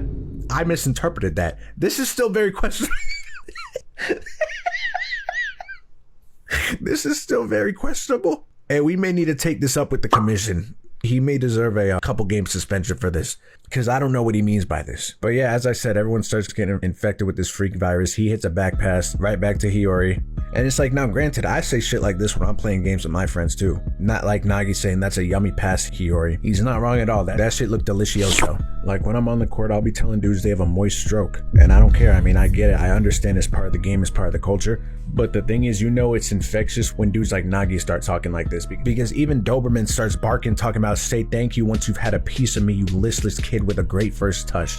What does that mean? What the fuck is he talking about? Grown man, grown ass nigga. I know this is the under 20 team, but he's probably 30. Like, you know how I think there was a basketball player who did the same shit. He was like 27 in high school, playing basketball talking about he's 15. No, this nigga is 31. But you know, once Doberman's activated with his freak, Oliver's got to follow right behind him, because this is the dog and the owner duo. Because Nagi gives that ball some unhumanly touch like he always does. Isagi sprinting perpendicular, about to give this shit a mean left. And I did not notice this in this shot that Oliver is peeking out right here. So that was a good little, not foreshadowing, but like in the moment, like you don't notice him peeking around this corner. But Oliver steals that ball and he says, "Hey, little burglar, I'm here to put my collar on you," which Isagi asked him to do. Isagi did say, "You're gonna have to put a collar on me," and Oliver's here and he brought 7 different colors, you pick one. So Oliver's so turned up that his fart has venom in it now. So I mean, Isagi's really got to figure something out here, or else this game's over. Yeah, but we see them coming with the counterattack, and Reo was getting ready to pop his ability. And we see that ball go airborne by Sai, and Shido's gliding to it. And then we see the snake form, and I was confused for a second, and then I remembered that Reo's technique was like the whole Kakashi of the Leaf copy ability. I don't know what makes Oliver think that he like patented this move, talking about that's my move, because this is a leap off the right foot into the air to go and head the ball. That's it. But the visual for his chameleon defense, it was genuinely hard, I'm not gonna lie. And then Nagi was like, that shit was cool. And then Reo's brick that he said that, and then that's the end of the episode. Now, I'll be honest. For what we have gotten, this was a 10 out of 10 episode. And Shadi, you saw that? That shit was stellar, wasn't it? This is what it's all about. Yeah, no, I mean, that was kind of ridiculous. I'm not sure why, but that pink-haired guy, he's kind of cute. No, wait, I wasn't even talking about, hey, IS. That's what I heard you like to be called. That shit was a nice pass. You're internally suspending my log into the air right now. I have never seen something like that in my life. I'm gonna be honest. In all my years doing this shit, I cannot remember a time where I was like 110% solid on the field. I really could not. That was stellar. Like, it doesn't even feel like I'm only physically stimulated. Like, mentally, I feel stimulated as well. So this is like a first for me. I'm gonna be real, I think I'm in love with you. All Diddy. What the fuck are you talking about, man? I couldn't tell you, I'm just excited. I'm sorry. I just feel like I finally found someone who gets me, you know that feeling? Like, this shit doesn't feel like a hookup, you know? This feels like love making. I get that you're happy, I'm excited for you, but let's just do that some more. All right, job's not finished. Yeah, so the way they started this episode was like me taking a whiff of smelling salts and getting smacked in the face simultaneously, because I didn't even really get a chance to get comfortable in my seat. And the first thing I'm seeing is Shido talking about how Sai's goal was so good that he's mentally getting bricked and confessing his love to Sai, basically. Over here looking at the sky, blushing and everything. There is not one person on this fucking planet that has ever made Shido blush, other than himself thinking about his shit throbbing in his pants. This nigga Sai has him so love struck that he's sitting here stargazing in the middle of the arena. Assuming he doesn't go home with Sai after this, because I don't know the outcome. If they win this game, they are definitely going home in the same vehicle together. But assuming they don't go home together, he's probably gonna go write about this nigga in his diary. Because Sai had Shido fallen so deep in love that this nigga became a poet this episode. I'm not even joking, like not even just this. Later on, we see him talking about how all humans exist to leave something behind of themselves, and goes from Shido to fucking Charles Darwin theory of evolution. But aside from Shido's horny antics, it's game time. And then once the ref blows that whistle, they start playing this OST that sounds like it's from fucking Blade, and Shido is having his inner monologue about how everything is so lame, and it was just building up. Like every single episode previously, it was intense, but it wasn't this intense. You know, you could definitely tell like the environment is just getting a lot more loud and energetic. But I already knew once we were getting this focus onto Shido, I knew he was about to score again. But Rayo presses up on that nigga quick to give him a piece of his own medicine. And sometimes you gotta do what you gotta do for the cause. I know Rayo would rather be pressed up on someone else right now, but he has to lock this shit down. Fuck you on me for, Violet? Don't you want to go be up on your boy? And I see you out here stealing everyone's moves. Are you copying them or glazing? Because to me, that seems like mega dick riding. I don't know. I don't even know if that's what, like, then that would make you a guy who couldn't even beat an impersonator. That's just tragic, no Paddock. Should we demote you from devil to bitch? Or what's lower than bitch? Maybe like some sewage water? Like, I don't know. You let me know. Man, whatever. Fuck you, you purple Teletubby. Nice work, Rayo. That was the weakest shot all day. That parasite ass nigga is garbage as fuck. You know it was getting intense once Gagamaru started talking this shit, because Gagamaru's always in his own lane. He stays just doing what he has to do, clocking in and clocking out. But again, they had this heavy focus on Shido. And it's like, even after Gagamaru caught that ball and you see him having his internal monologue and the OST is still building up in the background, you just know it's gonna be a crazy ass scene. And as soon as Shido said that scoring is fertilization, I knew this shit was about to get freaky, because Sai almost makes Shido's knees damn near give out when he uses his Zion Williamson ass vertical to go get this ball and launch this shit right back across the field. And Shido is having like some sort of euphoric experience right now. Look at this fucking face. And honestly, listen to this OST. I just wanted to start shaking ass. No pause on that either. I think it's because Shido is associated with this song, and that was the reason I wanted to hit Megan Thee Stallion's Ultimate in the middle of my room. Once they queued this one up, I'm just being honest about it. This is just the truth. But everyone's looking at the ball go in the air. And Isagi's like, damn, no one can react to that. And then just seeing it quick cut to Shido, and he's sprinting full speed for that shit, bro. And then seeing Gagamaru do what he did, this nigga is so good. And for anyone else, what Gaga did here was the safest play. As soon as the Egyptian man started singing, as soon as that nigga started harmonizing, this ball was in the back of the net. There was no saving it. And I didn't even know what these visuals were at first, but then I realized that this shit is reproduction. And he grows his wings and he Bluetooth connects with the ball and starts just levitating towards it to get this shot in. And look how far he is, like 2 miles away from the fucking goal, bruh. No, this was the best. No, I don't know. No, this was the best goal of the season, because seeing the cameraman pan back and then get that middle shot of his cleat and then seeing him again from the other angle hit the fucking ball with the tornado and everything. Like, there had to be an incentive on the line at 8-Bit Studios for this shot. The higher ups must have told the animators that they could take an hour lunch instead of a 30-minute or something if they produced a shot like this. And I'm gonna be honest, if I was watching this game in the crowd with my girl or my date, I honestly wouldn't even be upset if Shido came up and just snatched it right from me, because he has every right to after this goal. After announcing to the world that with his soccer skills and with his genetics, he'll basically impregnate anybody, man or woman, it does not matter, he will make it work. And looking at my own ability set as an individual, and the best thing I got to me is a pretty smooth Dougie, just take my girl, take my car outside till I walk home. Like, if he's scoring goals like this, do whatever the fuck you want, bro. I wouldn't blame any woman in there for wanting that nigga's genetics and giving birth to the first superhero on earth, because what the fuck is going on? And Alistair said he flew out from like Spain to come watch it. He better cancel that hotel and fly back tonight, because nothing is happening with this girl tonight. She's going home with Shido and Sai. But honestly, the shot was crazy. But the best part about this, I'm not gonna lie, was everyone going silent and just the pink ambiance. Like, Ego explained what the fuck is going on. The first to enter the flow state in this match was you, Shido Ryusei. Him landing, the lights on him, and him screaming, and then the song going again, and then the score. Oh my gosh. What the fuck is going on? That was the best goal I've ever seen in my life, Takaba-san. I bet Hitoshi Sai can do better though, for being honest. But goddamn. Yes, yes. I'll be able to go see my wife and kids, yes. Boss's parlay is gonna hit. Life is good, bro. This is fucking fantastic. Do your money dance, boss. Do your money dance. Do your money dance, boss. Do your money dance. Man, that was just that. I really don't even have words for that. Genuinely, that was the best animation all season, and quite possibly that might have been a top 3 goal in the show. I really don't feel like there was any shortcuts with this goal. And if I was a manga reader, I feel like this goal went exactly how I would want it to go. But we see Frico getting congratulated by his team, and he splits the defense and runs straight to Itoshi's side. First thing he says, I'll play soccer with you forever, and when I'm with you, I start throbbing like never before. And you know what? I'm not even surprised by this behavior. And at this point, I'm not even surprised at Sai either, to be honest with you, because I know he felt Shido shit throbbing on his lower lumbar section of his spine 100%. And then he hits him with the body slam, calling him a creep. And instead of like walking away or just being mad about it, he starts flirting back with him, talking about how I only said you could put your hands on me if you score 3 goals. So he's into this just as much as Shido is. And then Shido doubles down on that and says, if I score 10 more goals, let's be roomies. And all I'm gonna say is that room is gonna have a crazy odor to it. That shit will be smelling funky. But honestly, like, that was a great sequence animation wise. That is what I've been wanting from them. My apology letter is already in transit, and this, again, this doesn't take away from like poor organization all around when it came to the first 75% of the season. The moments where they needed to shine, they've been doing it. But no, as I was saying, the best part of this episode is when Isagi is feeling the pressure of everyone chanting. And we also see Rin charging up the most vulgar slurs he could think of. And then he goes to Ego looking for guidance. And now granted, obviously Ego's the coach. It's like, coach, what do we do? Whatever. But it's like, that's clearly not the soccer that Ego wants him to play. Based on our research from Shido, a goal like that shouldn't have been possible. What was that? How are we gonna fix this? He must have awakened. Girl, there's nothing I could do here. I'm gonna be honest, that shit was unprecedented.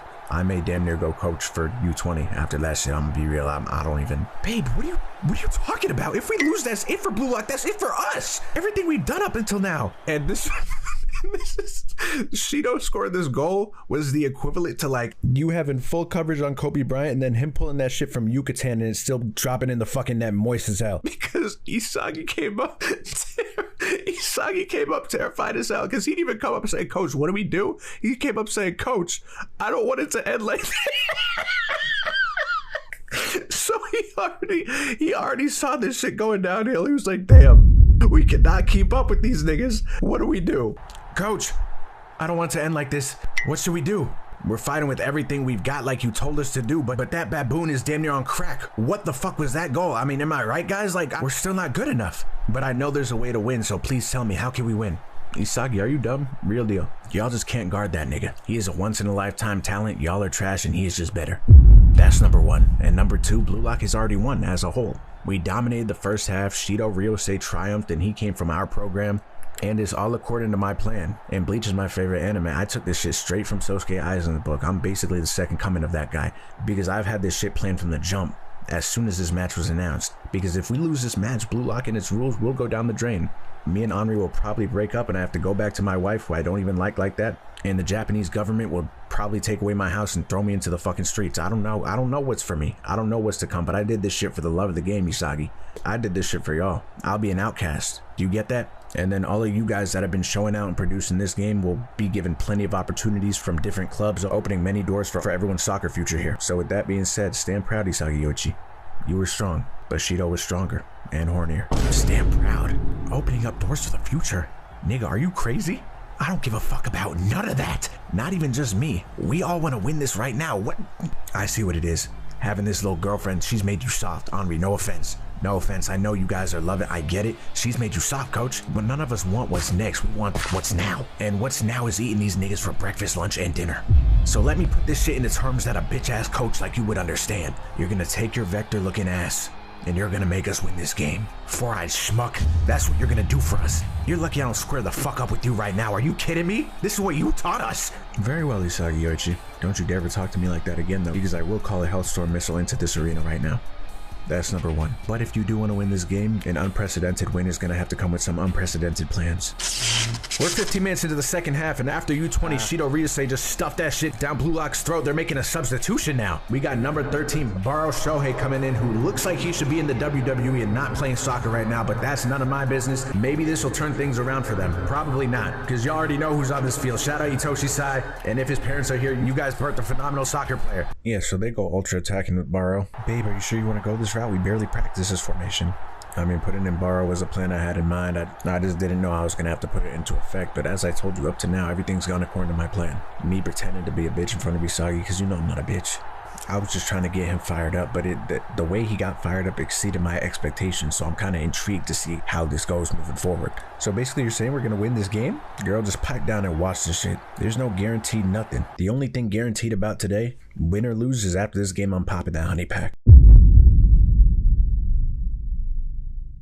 Yeah, and Barou hops on the field, he's talking his shit, and you know how Rin is, he starts taking shit to the extreme, talking about we'll win even if it means death. But I mean, he did kind of have to say that though, because then everyone starts getting turned up, and then it's game time. And we see them start their attack. Hiyori kicks that shit upfield, Isagi's about to get the ball, and then Barou robs him blind.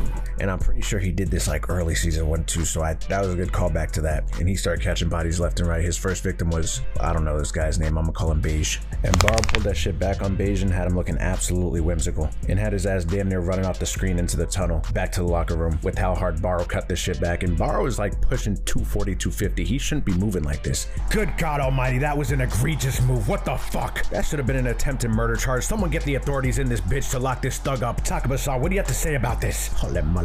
They call me Monk, and once I ring my gong, all your offense is gone. And hearing that corny ass shit pissed Barou off, and he aggroed right on the Monk and brings him to the outside intentionally just to snatch that shit right back on him. This was evil. When he pulled this shit back, he was intending to snatch all of the purity that Monk's been training his whole life in the mountains for. He wanted to life steal that shit for himself and turn Monk evil. That's how vicious and primal this snatchback crossover was. Because if I got hit with this shit in the same capacity Monk did, I'm just clenching my fist and sending the nigga that did that to me to sleep. And as Barou is dismantling the team, now granted, I know this is supposed to be a team sport, but Isagi is being a little selfish here. I know we're trying to run a play, and I guess he was informed something else from Ego, because in the locker room, Ego was telling Barou, once you get the ball, just do whatever the fuck you want to do with it, basically. But it's like Isagi knows what Barou brings to the table, and none of these niggas have seen it before, so you kind of just gotta let him like do what he has to do.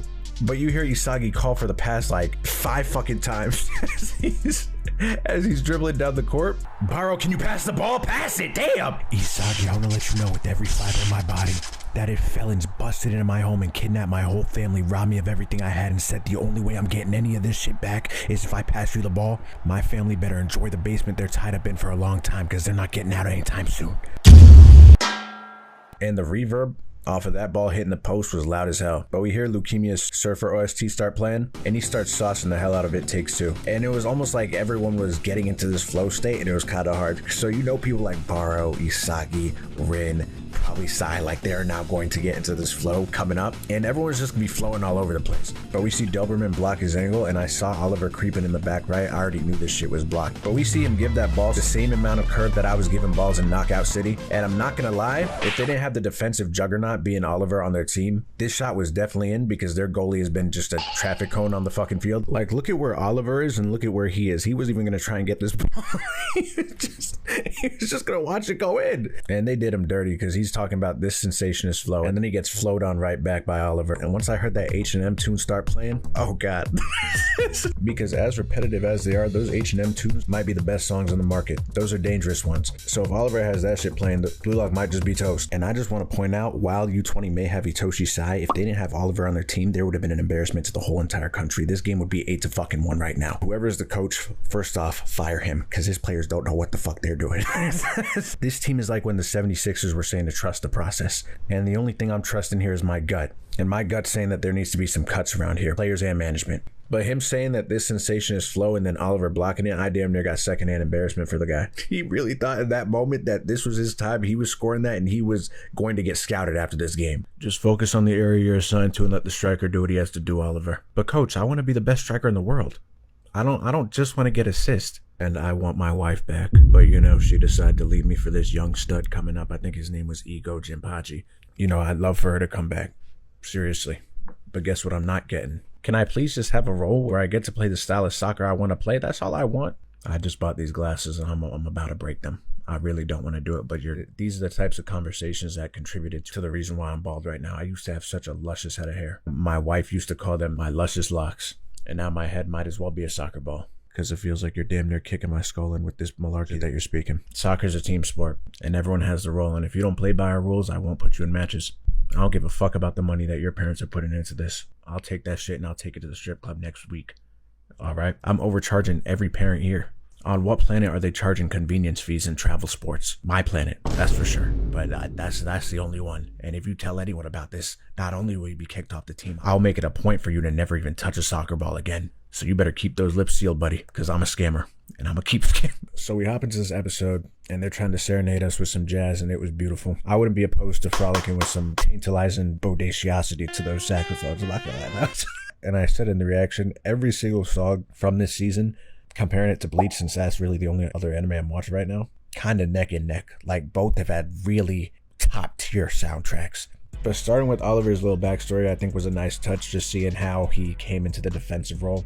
And we come to learn that he's kind of a jack of all trades. Like, yes, he is the defensive juggernaut that he is, but if he needs to play offense, he probably could, and could probably be just as good at it compared to everyone else, honestly.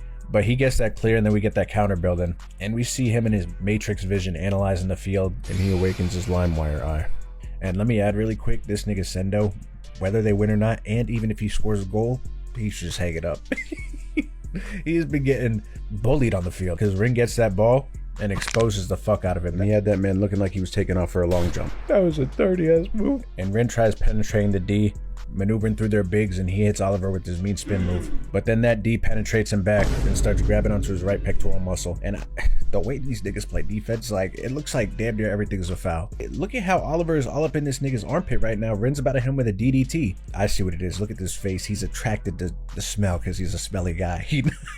The shit he's doing is so devious, it has the shot he's gulping. But now they got that counter going, and it's game time for U20. U20's got the ball. They're moving. And now it's time for their special attack. The Itoshi side dine and dash. My angle's obtuse and your offense is loose. This is a lockdown. And Rayo gets matched up with Shido, and Shido kind of disrespected him, I'm not gonna lie. He saw that this shit was a mismatch instantly, and he praised God. That boy said amen. And you know that Shido is not religious by any means. If there's anyone he's worshiping, it's himself. So he was looking at Rayo like he was barbecue chicken. Which he was for a second, because he stepped and that nigga was gone. But out of the whole episode, there were some moments, like the wizardry that Gagamaru pulled off here. You can't teach this type of stuff. This was the nastiest play maybe of the whole game, because Gagamaru already jumped to his spot. He is probably 200 plus. So all he had to propel himself upward was his hand, For him to be able to catch himself and use his momentum to put himself into a half front handspring and save this ball. Look at this. This is better than anything Oliver has done, bro. This nigga never gets his credit. Like, not even the crowd acknowledged that, and that's kind of pissing me off. And Rayo pops Nagi's ability and mimics his shot that he did, but just to clear the ball. And it's like, with Rayo, this copy ability, sick. Why doesn't he just play that way, though? Like, I understand the concept, because I guess he can't think for himself. I don't know. But it's like, if he is capable of doing literally anything, he's the best player on the court. He's literally, he is the best player on the field if he is capable of doing every single maneuver that everyone on the court can do. But no, so everyone's going crazy. Of course, once you hear that warping sound effect, you know that Nagi's about to have that Charmin Ultra Soft touch. But for some reason, they had that ball levitating on his foot like one of those magnet shoe contraptions that you put on your desk for like 7 seconds. It was a little ridiculous, but it's okay because we're on the counterattack and they're pushing up. Barou's causing a minor ruckus. Monk tries cutting him off, but of course for the second time Barou almost sends this dude to the ER and completely blitz past him. But we see Obtuse pull up and he's sprinting full speed, and he's finally doing his job and being the heart of the team, because up until this point he's been the fire of the team and he's been letting that shit reek in the midfield. He hasn't been doing jack shit, so I'm glad he's actually participating in this game now. And he starts to help facilitate a little bit, and Nagi gives that ball a nasty ass roundhouse kick like John Jones did to Stipe. And you see, if I wasn't spoiled here, I would have probably assumed Isagi was about to score, but we see Sai pull up on him using a remix of Orochimaru's theme. I don't know if it's because I haven't heard Isagi talk in a minute since they've been focusing on so many other characters, and Isagi's voice actor was going kind of crazy because he was like, Itoshi Sai, you weren't in my calculation. And they were really like over exaggerating this scene and he was falling into the abyss below, but I liked it. And I'm listening to myself speak, and I think 8-Bit has successfully given me Stockholm Syndrome for Blue Lock Season 2, because this shit is a puzzle piece freeze frame bonanza, and I'm sitting here talking about I like it. Like, I don't even know what's going on here. I don't know what's happening anymore in this shit, bro. But I thought he was gonna pull off some nonsensical goal when he caught himself and then started roughhousing with him. But then Sai saw that and gave him a little shoulder bump. I'm losing my balance. You got a little ahead of yourself, number 11. And that realistically should have been a little yellow card, but I did that intentionally so the ref didn't see it. Now your axis is off and your direct shot is dead. And I hope all the shotties in the crowd see you crumble under this pressure. No, not possible. He threw me off with such a light push. Everything's crumbling right before my very eyes. Isagi, pass me that motherfucker. But again, it's like the over exaggeration of his plan falling apart and him dead ass turning to dust.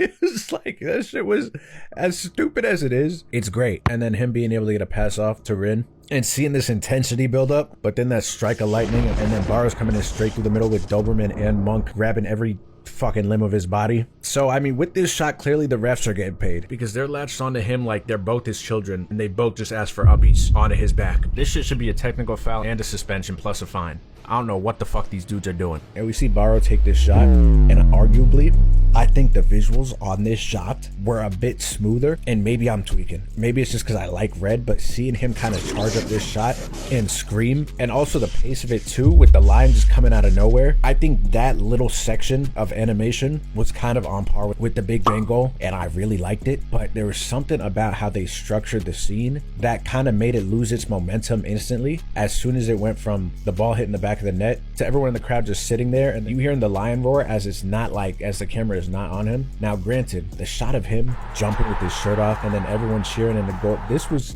a dirty ass shot. But like, not hearing him scream here with the announcer and then screaming at, I don't know, it seemed like some of the moments were like backwards. Like with everyone in the crowd and their little slow-mo moment of them getting ready to cheer, and Alistair and his girl going crazy. She's more into this game than he is now. Look at her. I mean, that's great to see. Seeing Isagi's parents and my cougar girlfriend, Miss Bachida, their little reaction should have been before the shot of him with his shirt off, which should have also had him screaming. I don't know. That shit was still a great goal nonetheless. I just wish it was structured a bit better. Barou, what the fuck? That shit was crazy, dog. How the hell did you score that? I mean, like, damn, that shit was hard as hell. Fuck off me, goober. The how doesn't matter. What matters is the why. And why I did it? Because my #1 priority is to hunt you down and devour you. Eat you up. Scarf you down from front to back, beginning to end. Hey, B Money, I don't know what language you're speaking right now, but it's definitely not mine. But I'll let whatever you're saying slide because that shit was hard. I will lie, that was a great goal. But how'd you manage to disappear though? I didn't even feel your presence. That shit was crazy. You better let that shit slide or you'll be feeling an unusually large presence on your lower back right after this game. Pulsating on that bitch. Stop playing with me, bro. This shit must be freak o'clock, because what the fuck is going on over there? Tight shit, tight shit. I didn't disappear by choice, you just didn't have me in your equation, buddy. I decided to sniff out the pheromones on the field and hunt y'all down as you kept creating plays and as you were evolving before everyone's eyes. I just wanted to take that spotlight from you. But if you were so fixated on me, then how'd you visualize like him? What the hell are you talking about, donkey jackass bitch boy? Oh. You and Rin are so in sync, you're synced up like women on their periods. While y'all were dropping your eggs, I was the sperm cell who won the race. Think of it like that. So to me, I don't care who I'm getting pregnant, but it's one of you. And as I said, you could tell the refs were definitely handed a hefty paycheck from the Japanese government or whoever even wants you 20 to win, because Barou got a yellow for taking his shirt off, which I understand that's against the rules. But we had Shido on the field talking about how he'd get niggas pregnant whether they like it or not. That includes you, ref, so I don't know why he doesn't have 2 yellows and a red right now. What the fuck? What the fuck? What the fuck? Should I send in some subs? But maybe if we tie this game, I could still go home to my loving wife and family and just separate, and maybe we can move to another country. I don't know. Let's take a look at the boss. God damn it! Yep, just as I figured, a win's not going to cut it anymore. We're going to need a win by at least 3. Or else I might as well text Linda that I'm not coming home to the kids tonight. Yo, puppet manager, you got a plan or what, or am I leading this team? Oh, my bad. So first we're going to park the bus, and then we're going to play to our strengths and bet it all on one last counterattack, and then I'm just going to stop you right there. What you're telling me right now is a dumbass plan without any originality that damn near every team runs in the big leagues. Do you even know who we're going up against? Have you been watching the game, or you're just getting here? We could call an extended timeout, and we could give you the play-by-play on how this game has progressed, because we're not versing a normal-ass team who plays orthodox ball. They just do whatever the fuck they want to do out there. What you just say to me? That's your manager's assessment. How dare a mere player question the authority of... Man, you better shut the fuck up. You have no authority over me. And you know that just as much as I do. My Uber is still in the front. I called his ass in during halftime. I could leave right the fuck now. Unless you want to shoot up and hop out there. I think that, no, you're the one that we need, actually. We need you out there. You go out there, we win this game. Is that what you wanted me to say? The shit you're telling me right now shows me that you clearly don't know ball. And if you call a sub on that field, I'm taking off my cleats, signing them, giving them to a snow bunny in the front row, getting her information, run to the bathroom, cleaning myself up, and taking her home with me. That's what I'll do right now. Please, God, call a sub in. I'm actually getting myself excited now. That's what I want to go do. Call a sub in. You mad, Sendo? I would be too. If I was a striker and the only thing I could fucking strike is a nerve in all my teammates, I would be upset too. But it's okay. Are you at least frustrated at this outcome though? Oliver, what type of fucking question is that? I'm livid right now. I'm pissed. We could do this shit though. If you aren't smart in the field, I'm glad you're smart in the brain. And you know who the star player of this team is, Sendo. It's you. I'm telling the full truth right now, and I know you got that fire in you. Ain't that right, Sendo? You know it. You just made me remember that I'm him. Let's do this thing. That man is not the star of nothing. I'm a straight up liar. You gotta do what you gotta do to win though. And after Oliver lies straight to Sendo, they get ready for their counterattack, and that's the end of the episode. But no, so that was a good episode. And again, it's like, I feel like in terms of the actual plays that were done in this episode, like the Gagamaru front handspring and the Rayo copy and the Barou goal, like there were some very notable moments, probably like some of the most notable moments in quick succession in an episode. But like the way the Barou goal was structured, I feel like it could have been done so much better, especially since it was such an important goal for Team Blue Lock. But I don't know, solid episode. I would give it like a 7.5, 7.5, 8. It's getting hot in here, and it's not me. It must be your sexy little ass. Genius little brother, it's game time. So let's do this shit and let me bust everywhere one more time. I'm trying to make this bitch slippery. You know what, for once I agree. I'm gonna get to busting too, and we could do this shit in tandem. Man, we are really at the climax. Natsuki-san scores 3-3 right now, and I mean, there's only one direction this game can go. And you know the direction I'm pointing at right now. It's Hitoshi Sai's house. He's taking this shit home. He will be scoring that last goal and winning this game for U20. So right out the floodgates, we start this match. And now, coming from last episode, don't know, I wasn't feeling concerned. I was more so in a state of like limbo. With the Shido goals, we obviously got some greatness, like the greatest animation that we have gotten this season. And then with the Barou goal, there were glimpses, but the structure was a little bit weird. So it was sort of like we were taking from a high to a low, and now we're starting here, and it was sort of like a reset. They blow that whistle. Sai aggro's onto Isagi, and he starts sprinting at him full speed with some nice movement too. And then we see numbers going everywhere, and this nigga enters the matrix or something. And Sai gets Isagi leaning one way, and he's gone the other. I mean, the amount of ankles taken in this game, like, you know how in some parts of the world, I don't know where specifically, but you see shoes hanging up on phone lines. That's how this last portion of the game was looking, but replace those shoes with ankles. And Sai was making a mockery of the whole Blue Lock lineup. I'm not gonna lie to you, this the whole program was almost canceled before the game even ended with the shit he was doing. He lifts the ball up with his back foot, uses his right to then spin and shoot it forward, and splits up Tus and Barou. Well, would you look at that? Everyone in the arena, I said this, Hitoshi Sai is a fucking madman. Y'all triple team him, quadruple, it doesn't matter, just stop that guy, stop him. Man, shut up, Thanos, we're trying to do that, bruh.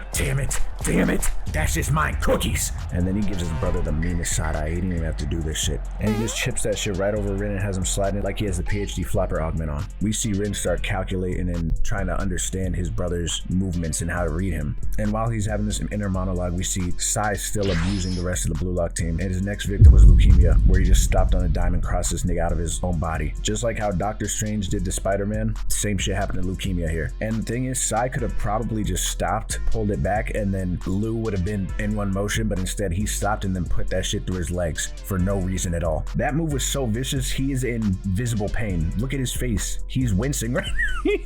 And we see Sai, as Rin described it beautifully, like destroying the field or something, or beautifully crafted, whatever the fuck they were saying, chips it over Hiyori, and then gets a pass off to Shido, who goes airborne. And Rin gets to the spot and gets whacked in the face by Shido. God damn, he got that guy. But that is the little brother of Hitoshi Sai, so I mean, get him out of here. We only like the big one. Ref, that's gotta be at least a yellow. Get that fucking criminal out the game. Man, if you don't get your pointy ass out of my face, I'm gonna get you out the game, hedgehog. That shit was unintentional. Blue Lock's ball to restart. And if you have anything else to say it now.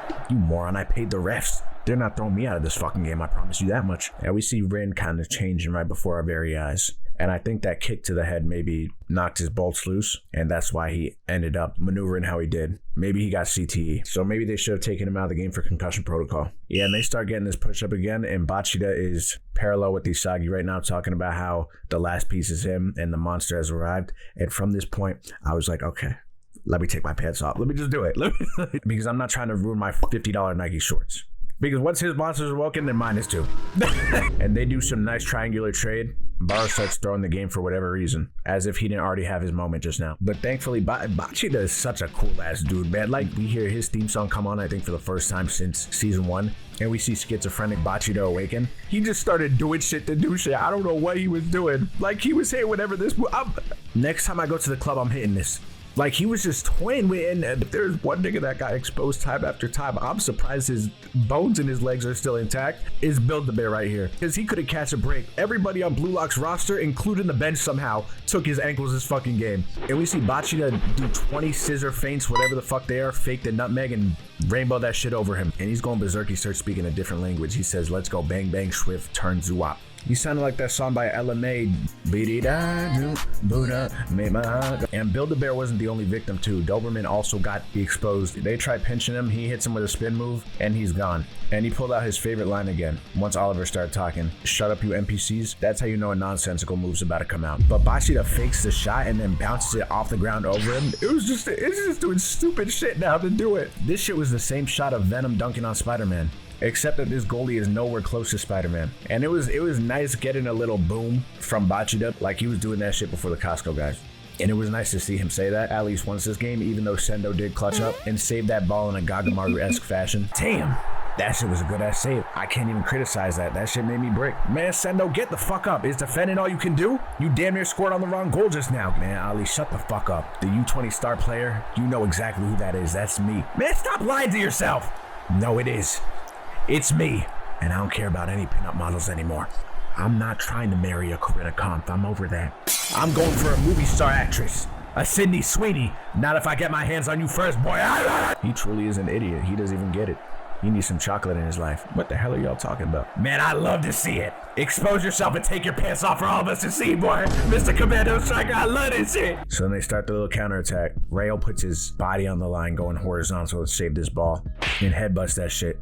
And Sendo's there for the shot, and he wants his Sydney Sweeney, but gets blocked out by Nagi and Barou. And then we get a Gagamaru jump scare briefly. But that ball ends in Sai's lap, and I see Isagi sprinting. I knew Sai was gonna pull this shit back. And Isagi was another victim. I didn't even notice it. Look, this nigga's about to sprint to that staircase and run out of the arena. But, and see, this was good foreshadowing with them talking about Oliver's backstory last episode and how he had the abilities to be a striker, but he kind of just got forced into the defensive role. So seeing him now break the formation, crop dust all the way from his defensive post to now being here, and look at the power he puts on this fucking ball. They almost needed a new one. So for Rin to be able to intercept that in the way he did, he basically had to be in that spot the second that ball was in Oliver's possession. I'm amazed you got here, Mr. Uppity. You got me uppity right now. That shit was tough. Unfortunately for you, I happen to be Mr. Uppity's little brother. You smelly ass pig. I mean, I really don't even know what to say, Natsuki-san. Would y'all listening on the radio believe right now that I have in real time shit my pants? There is shit drizzling down my leg. I'm at a loss for words. I'm starting to warm up to these Blue Lock kids. I really am. Like, this was the Itoshi Sai show, but this is like the Itoshi Sai and Friends show now. Maybe these guys aren't so ass. Natsuki-san, do you care to comment on this? I don't even know how they're paying you to commentate on this because I've been the one commentating. This has been a solo job for me, so let's get a comment in. You know what? Talking about myself. I didn't know this shit was gonna be this good. I'm at a loss for words too, and I'm sorry that I've been having you do this job alone, but like, what do you want me to say? The game's speaking for itself. I'm taking notes like I'm in high school right now, and I'm lucky I don't have a teacher because this shit's in red pen. I would have gotten an F. Oh my gosh, what am I doing? Takuma-san, I don't know if you know, but I had double knee replacement and hip surgery, and after this game, I'm about to go suit up and join a men's league. And I'm gonna try to become the best striker in the world too. Wow, Natsuki-san, that's not happening at all. You'll be back to commenting on Little League games next weekend. So just cherish the moment now because you'll never be here again. I will be filing a complaint for you, but I mean, so after that, seeing this very, very somber OST play, and it's just silent with Rin's voice kind of pondering about the move that Sai is going to make on this free kick, but how right here today he is going to surpass Itoshi Sai. It was so dope just to see him like completely read his brother and like be a defensive presence, almost like comparable to Oliver. Like he was kind of moving in the same way to him, just being at every spot at the right time. But we see that ball miss him by like a pubic hair, and then it's going to Shido, but Isagi's right there damn near about to give this nigga an elbow to the gut. He should have, and he gets there and gets that ball. Oh my gosh, Isagi is a fucking madman. And I thought we were gonna get a wholesome moment here, but instead we get Crash Out Candidate over here. And now granted, I know we are egoist. Like, I know all this, but it's like with everyone else, they have that competitive fervor and that want to win and that want to like make rivals, but they do it in a way where it doesn't come off as like, I'm jealous of you. But that's how Rin is looking at Isagi now. And that is how episode 13 ended. And before I continue on, I'm going to say it now and just get it out of the way, that this episode 14, and you already know that it was going to be this once we saw the credits as the episode started. When you see the credits of an anime episode in the beginning, you know this has potential to be the greatest episode of all time. And we start our attack, and Orochimaru's disciple has awakened. We see Rin rob his teammate, and he's sprinting up the field. His tongue started leaking out of his mouth. He's about to pop a blood vessel in his left eye. And Rin's weapon, I guess, is exposing the weaknesses of his opponent and taking advantage of them. And his first victim, Build-A-Bear, last we see of him. I don't think we saw him the rest of this episode. He knows he's gonna sprint for him, brings him outside, puts that shit right through his legs. You might as well take his nuts at that point. Here's his next victim, Monk. And I don't know what Monk's plan here was, because Rin got that ball back from Isagi and he was already past him. And he's acting like Rin putting his hand out to shoulder check him was the reason why he lost that matchup. He was just too slow, because that positioning was god awful. And this is why I'm saying Doberman can never play any sport again, because I've seen some nasty maneuvers. The fact that this man Rin lowered his center of gravity to then propel Doberman off the top of his back. I've never seen someone get broken while they're upside down. And Doberman deserved this shit anyway, because this nigga started playing the wrong football. Because why the hell is he trying to shoulder charge Rin like he's the Incredible Hulk or something? Even if this ultimate ability went in the way that Doberman wanted it to go, it would have still resulted in a negative for his team, because there is no positive outcome he is going to get from doing whatever the fuck this is. So I'm glad this nigga got flipped like a fucking IHOP pancake. No whistle? And he ain't get the foul. I mean, I guess it makes sense why Itoshi Rin would do that, because his brother would do the same thing, so we just copying him at this point. That's it? That's your ego? Man, put that tongue away, Bulldog. This just lockup, nigga. And he gave him a glimpse of what that tongue could do. And he had that man Oliver sweating. Has his lip quivering and everything. But lucky for him, mid-game he got an update. So maybe there was a chance. And that chance was cut short when Rin hacked his system and almost made him spontaneously combust. And we see Shido catch up with him, and of course, he's damn near leaking all over the field. Nice shit, Licky boy. I was telling your brother I'm in love with him for like a long-term relationship type of shit, but what you're showing me right now, my cells are in love. The type of night me and you would have would be like a nasty, freaky, rancid, smelly type. I could go on. And that's just making me so excited. And we could handle that after the game, but you're not gonna be the lead actor of this game though. And they try pressing up on him, double teaming him. Isagi is still begging on his knees for this ball, and no one's giving it to him. And he procs up the shot, has Oliver commit to it, and then fakes it. And he charges that shit up, and Oliver still gets a piece of it. This nigga is the MVP of this game. But we see him hit the top right post, and even Ego is shook. Look at this. He thought that shit was game. But as soon as he got that touch and he said still have bake, I thought Rid was just going to start swinging. But no, seriously no. When I saw the ref walk up with 1 minute additional time, I knew that the quality was going to get good. I was expecting what we got in episode 1 with the flashback. What we got was quite possibly... What we got was quite possibly... It was the best thing I've seen all year. I'm not even joking. I genuinely have not felt this emotion really at all this year. To this peak, I'm not even trying to exaggerate this shit, nigga.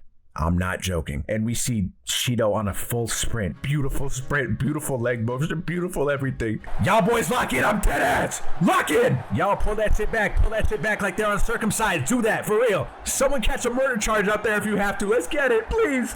There were stages to this, right? Because we just got that little Shido running scene. I'm like, that's the peak of it. And then the quality got better. We see Sai coming up with the ball. Juke left. I think he put that through his legs. And Sai's going fucking nuclear and has ball on a fucking slip and slide. And he exposed Nagi bad too. And I'm gonna be honest, I could not imagine them animating it to this quality this whole season. I don't even blame them. It's just like the intensity, like everyone is running. And it's like they're actually running. This is no overhead FIFA 1998 CGI nonsense, like, and then Obtuse giving a motivational speech. Oh man, I love this thing. I've always loved Obtuse, bro. This has always been my favorite guy. And call me crazy, this was better than Erwin's speech. And then the transition to Sai and Rin matching up and the atmosphere turning gray and then getting that callback to the snow scene. You tried scoring that goal and you couldn't. That was the limit to your powers. And that was the limit to your ability, and you know it. There's nothing more you could do on this field other than that. You shut up! I know that you've been hopelessly chasing this vision, surpassing me. You could have just stayed at home, been a good boy, died an easy death, but now look at you. You're out here huffing and puffing on my fucking soccer field right now, getting your nasty ass drizzle all over my grass. Like you're sitting here mad at me, but this is the shit you asked for. You wanted this. Man, shut up! I'm not falling for your trickery, bruh. And I'll tell you again, anything you do, I do better. You can't be the best in the world. Look at yourself. Do you think the world would want the face of soccer looking as wretched and skewered as yours? Like, man, put that fucking tongue away, bro. You are not MJ. And you know, without me for an excuse, you can't even play this sport. If I'm not your driving factor to get where you want to go, you don't even know how to dribble a ball, let alone you barely even know what a ball is. Trash-ass little brother who lives in my shadow. And after that, we start hearing this beautiful OST. And we see quite possibly one of the nicest visuals in the show. Just Rin sitting here with the demons surrounding him, but him breaking free and believing in his anger. And I thought he was gonna put his tongue back in his mouth, but no. If anything, his rabies got more severe. I still don't know how he's talking, by the way. I don't know the science behind that. And I thought we had it good. I've said this before, like with the thin animation lines, there's just something about it. It almost makes it like a lot more serious. But them squaring up and hearing the kids scream go, this kid is like best support of the game. And we see the final matchup, and I'm gonna be honest, I don't have much left in the tank. I don't have much left in the tank. I've screamed without the S. I've done a lot. But we see, look at this, man. Just look at the fluidity and the smoothness in this shot. Like, I already watched it once. I'm still in disbelief that this shit is happening. I don't even know. Like, there's so many factors to this. The footsteps on the ground, the squeeze of the ball. When Sai stops on a dime, flicks it up. When we see it like this, we really see the type of moves that these niggas are doing. This nigga is a lunatic on the field. He is crazy. For no reason, we had a shot of the camera on the ball. And Rin chasing after him horizontally. Naruto running. And watching this, I have to watch this in slow motion to actually like comprehend the fucking moves that this maniac is doing. We see him grab the ball. Oh my goodness. They knock off of each other. And Rin deadass squares up with him. He tried hitting him. No, he tried swinging on him. That was his final straw. Rin reads his movement and actually steals the ball from him, which was so good. And he had him there shocked. Now we see that ball go airborne. Oliver harnesses all the power in his legs and tries hitting his max vert to get that ball. Misses it barely. Isagi's running up, breaks through his puzzle pieces. Look at how he cocked it back. He cocked this shit back all the way to another continent. Look at the end. The camera shots. I'm sorry. I'm so sorry. But like, fuck, man. And the goalie not being able to do his job again, because why would he be able to?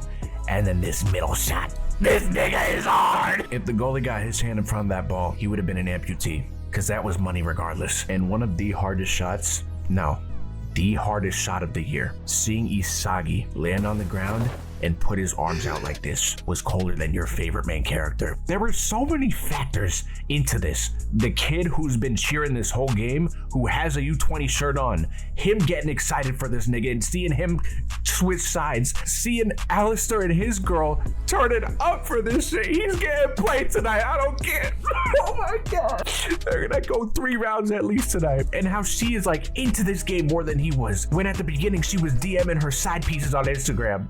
And now they're gonna get married. And then the mafia boss. And just the announcer yelling, "Goal, bruh." Like, I'm not joking. I haven't watched Bleach yet. I don't know what's in store for me for Bleach. This was the best episode of anime this year. From the shows I've watched, this was the best episode, hands down. There is nothing that has got me feeling the way that this episode has. And just all of these different shots of like characters' reactions, Shido sitting here, Henri tearing up. Like, this is like emotional shit. Like, niggas don't get this. And you don't see Ego show emotion, but seeing him ball his fist, like, look at this expression on his face. This is just pure poetry, bruh. And see, I didn't even think of this, like seeing Isagi's parents, and obviously Bachida's lovely mother, but seeing Isagi's parents, who we haven't seen this whole show, and the only time we saw them was when he was at his lowest, just seeing them there for like that big moment for their son, it is just so fucking beautiful. And then him letting out one last battle cry and hearing like the squeak in his voice, like the voice actor went fucking crazy in the booth for this one. And we see Sai and Shido talking. Yo, IS, why didn't you pass the front line right away? Were you just trying to toy around with your baby brother? You bricked up buffoon. With only 1 minute left, the time would have run out, passing the ball around.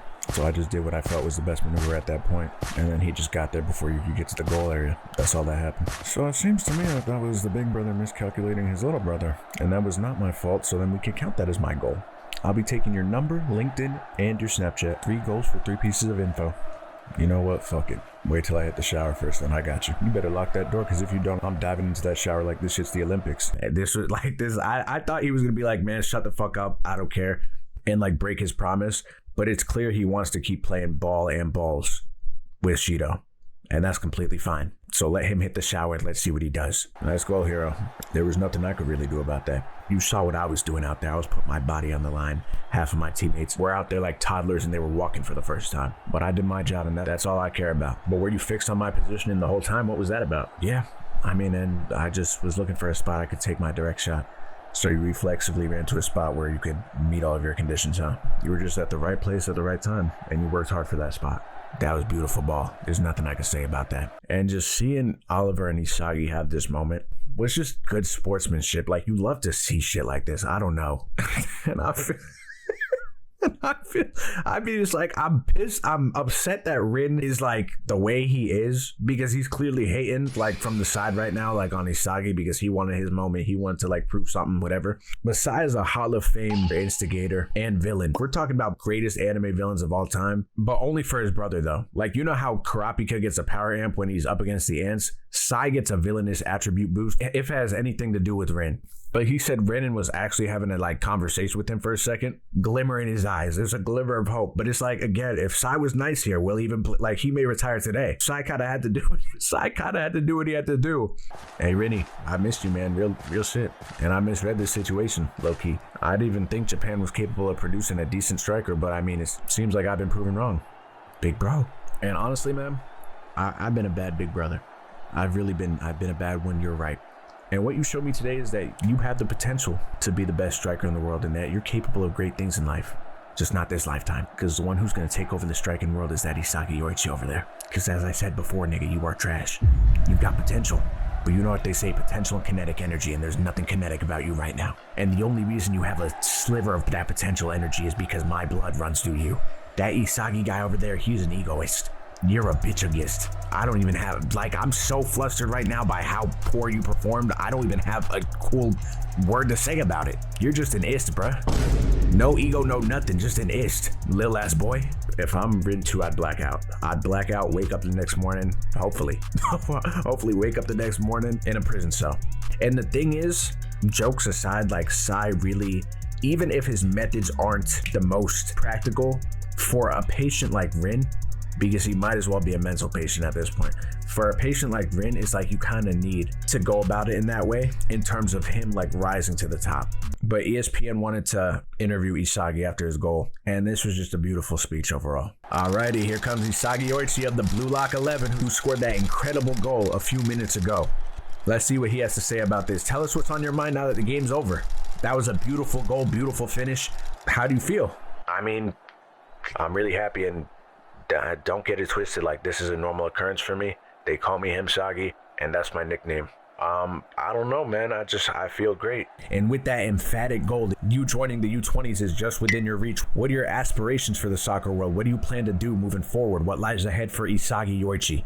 And after that question, seeing the flashback of the progression of Isagi, this is the shit that could make someone just start bawling their eyes out. See the progression of Isagi and the crowd. They're not chanting Blue Lock, they're chanting Isagi Yoichi. And it's like the whole landscape of the show has changed now, because now he is a nationally known striker, and not even just him. Like, obviously the Blue Lock 11, like, Rin's gonna have his status as well for being Itoshi-Sai's brother that stole the ball from him, leading to Isagi's goal. But Isagi was the one that sealed the deal, and everyone in Japan is going to know him, and the Blue Lock program as a whole.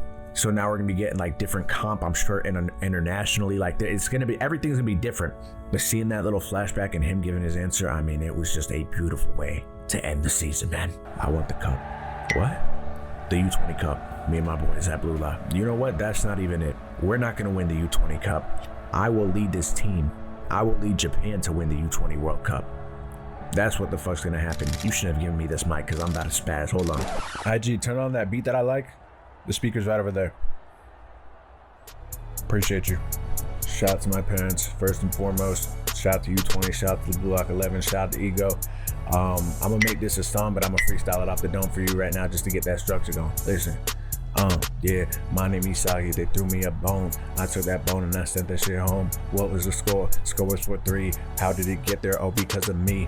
And I went and took that little shot, and that shit was direct like all of these messages that in my DMs. Oh yeah, I'm about to go get 5, 1, 5, 2, 3 thought. Man, I do not even know I watch. Man, I just mess up my words a bit. Honestly, man, I don't give a shit, because this is what I do for a living. Yeah, they want to go and call me the villain. Shout out to Kira, that boy is a bitch. Yeah, because I know that is how he's feeling. He is just feeling like I am on top, and that I just took him all out of the game. Well, that is what I did, because oh man, he cannot play soccer. That nigga is lame. Hold up.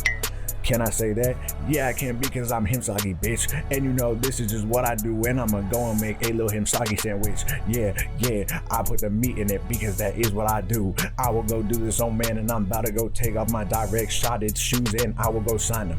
And then I think I'm about to go sell them. Oh man, maybe I'll throw them up into the crowd, because nobody's about to forget them. Because I'm moving on top. I'll be the best striker, you better watch. I will go do this, oh man, and I'm about to go direct the shot into somebody's crotch. Wait, what did I?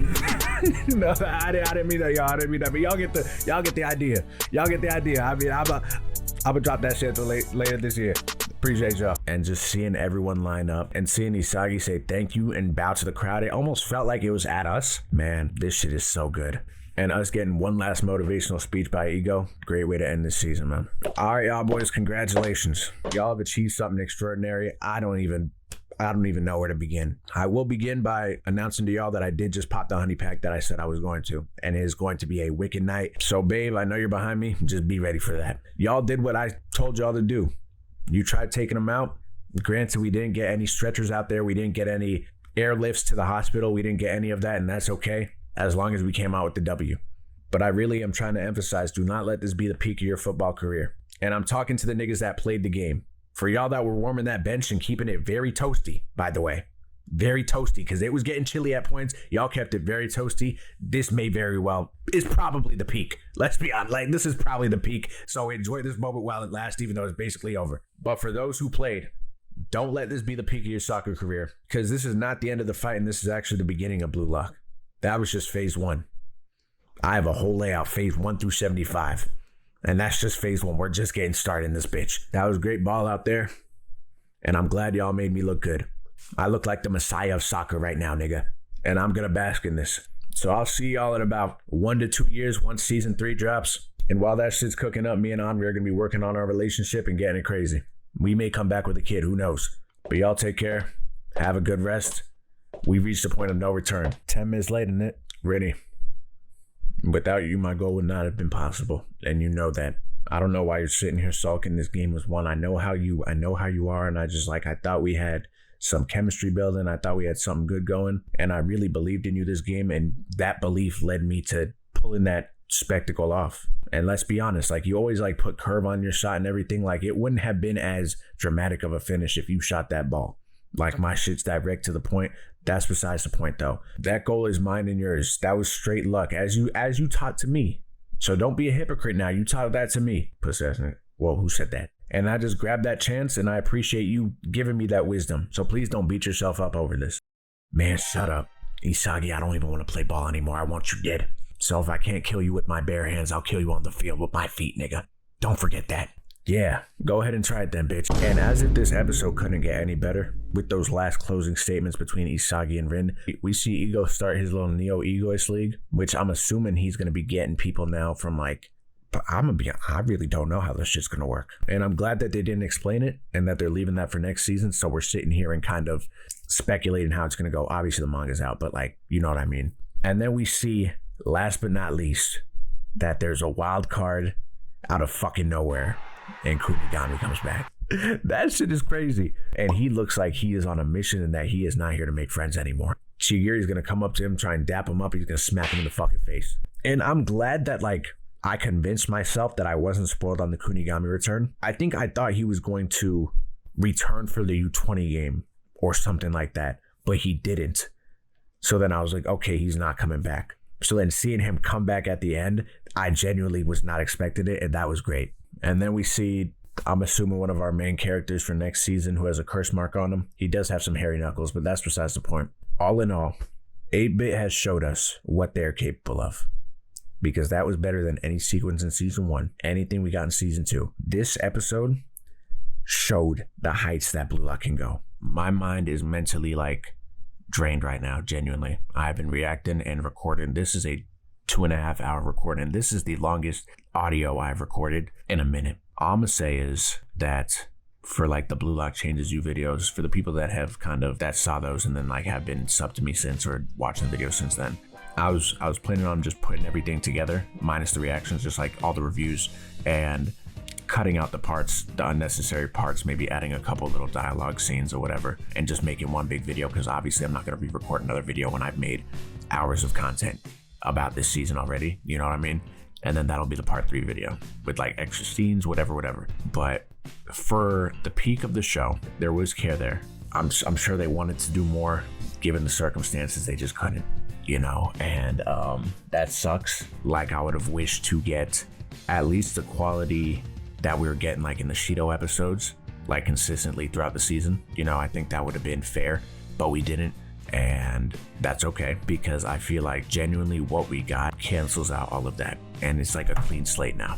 There were a lot of moments in the back half of season 2 when the game started that were comparable to season 1, honestly, but they would always kind of mess it up with, like, weird camera cuts or, like, that overhead CGI, and it would kind of, like, lose the momentum. When compared to season 1, they would kind of just throw the CGI in there, like, in less critical times, you know. And what we got those last 2 episodes, camera work, especially in that last episode, the camera work, cinematography, the OST, was some shit I've never seen in my fucking life. I've never seen a sports sequence in an anime as beautiful as that. And Haikyuu has some good ones, but there's something about soccer that really, like, is different. You know, it is different. And again, I need to watch my Kuroko's. I want to take the time to watch, like, different sports anime to see how this compares. But I feel like I can confidently say that that last sequence was the best animated, like, sports sequence in an anime ever. Just in terms of the stakes, the moves being done, how everything progressed, the shots, I think everything about it was beautiful. That was a 10 out of 10 episode. And for the season as a whole, I mean, I'd give it like an 8.5, honestly. I feel like that's fair, because, like, what we got just now was, like, such a drastic improvement to where it was damn near a different show. And I'm dumbfounded by it, genuinely. And for those who are, like, newer to the channel, or if you've been sub for a minute or something, I don't know what it is with BLUELOCK, but it provokes a different feeling. and it really is special. And I appreciate the people who have been like just present and watching it with me and enjoying it with me and stuff like that. And it's been a good time.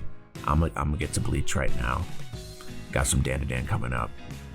I'm gonna try and post more on the second channel for new people, or if you've been subscribed, please sub to the second channel, because I would like to start like posting gaming stuff too and stuff like that, and just grow. And road to 100K. I'm trying to hit that very soon too.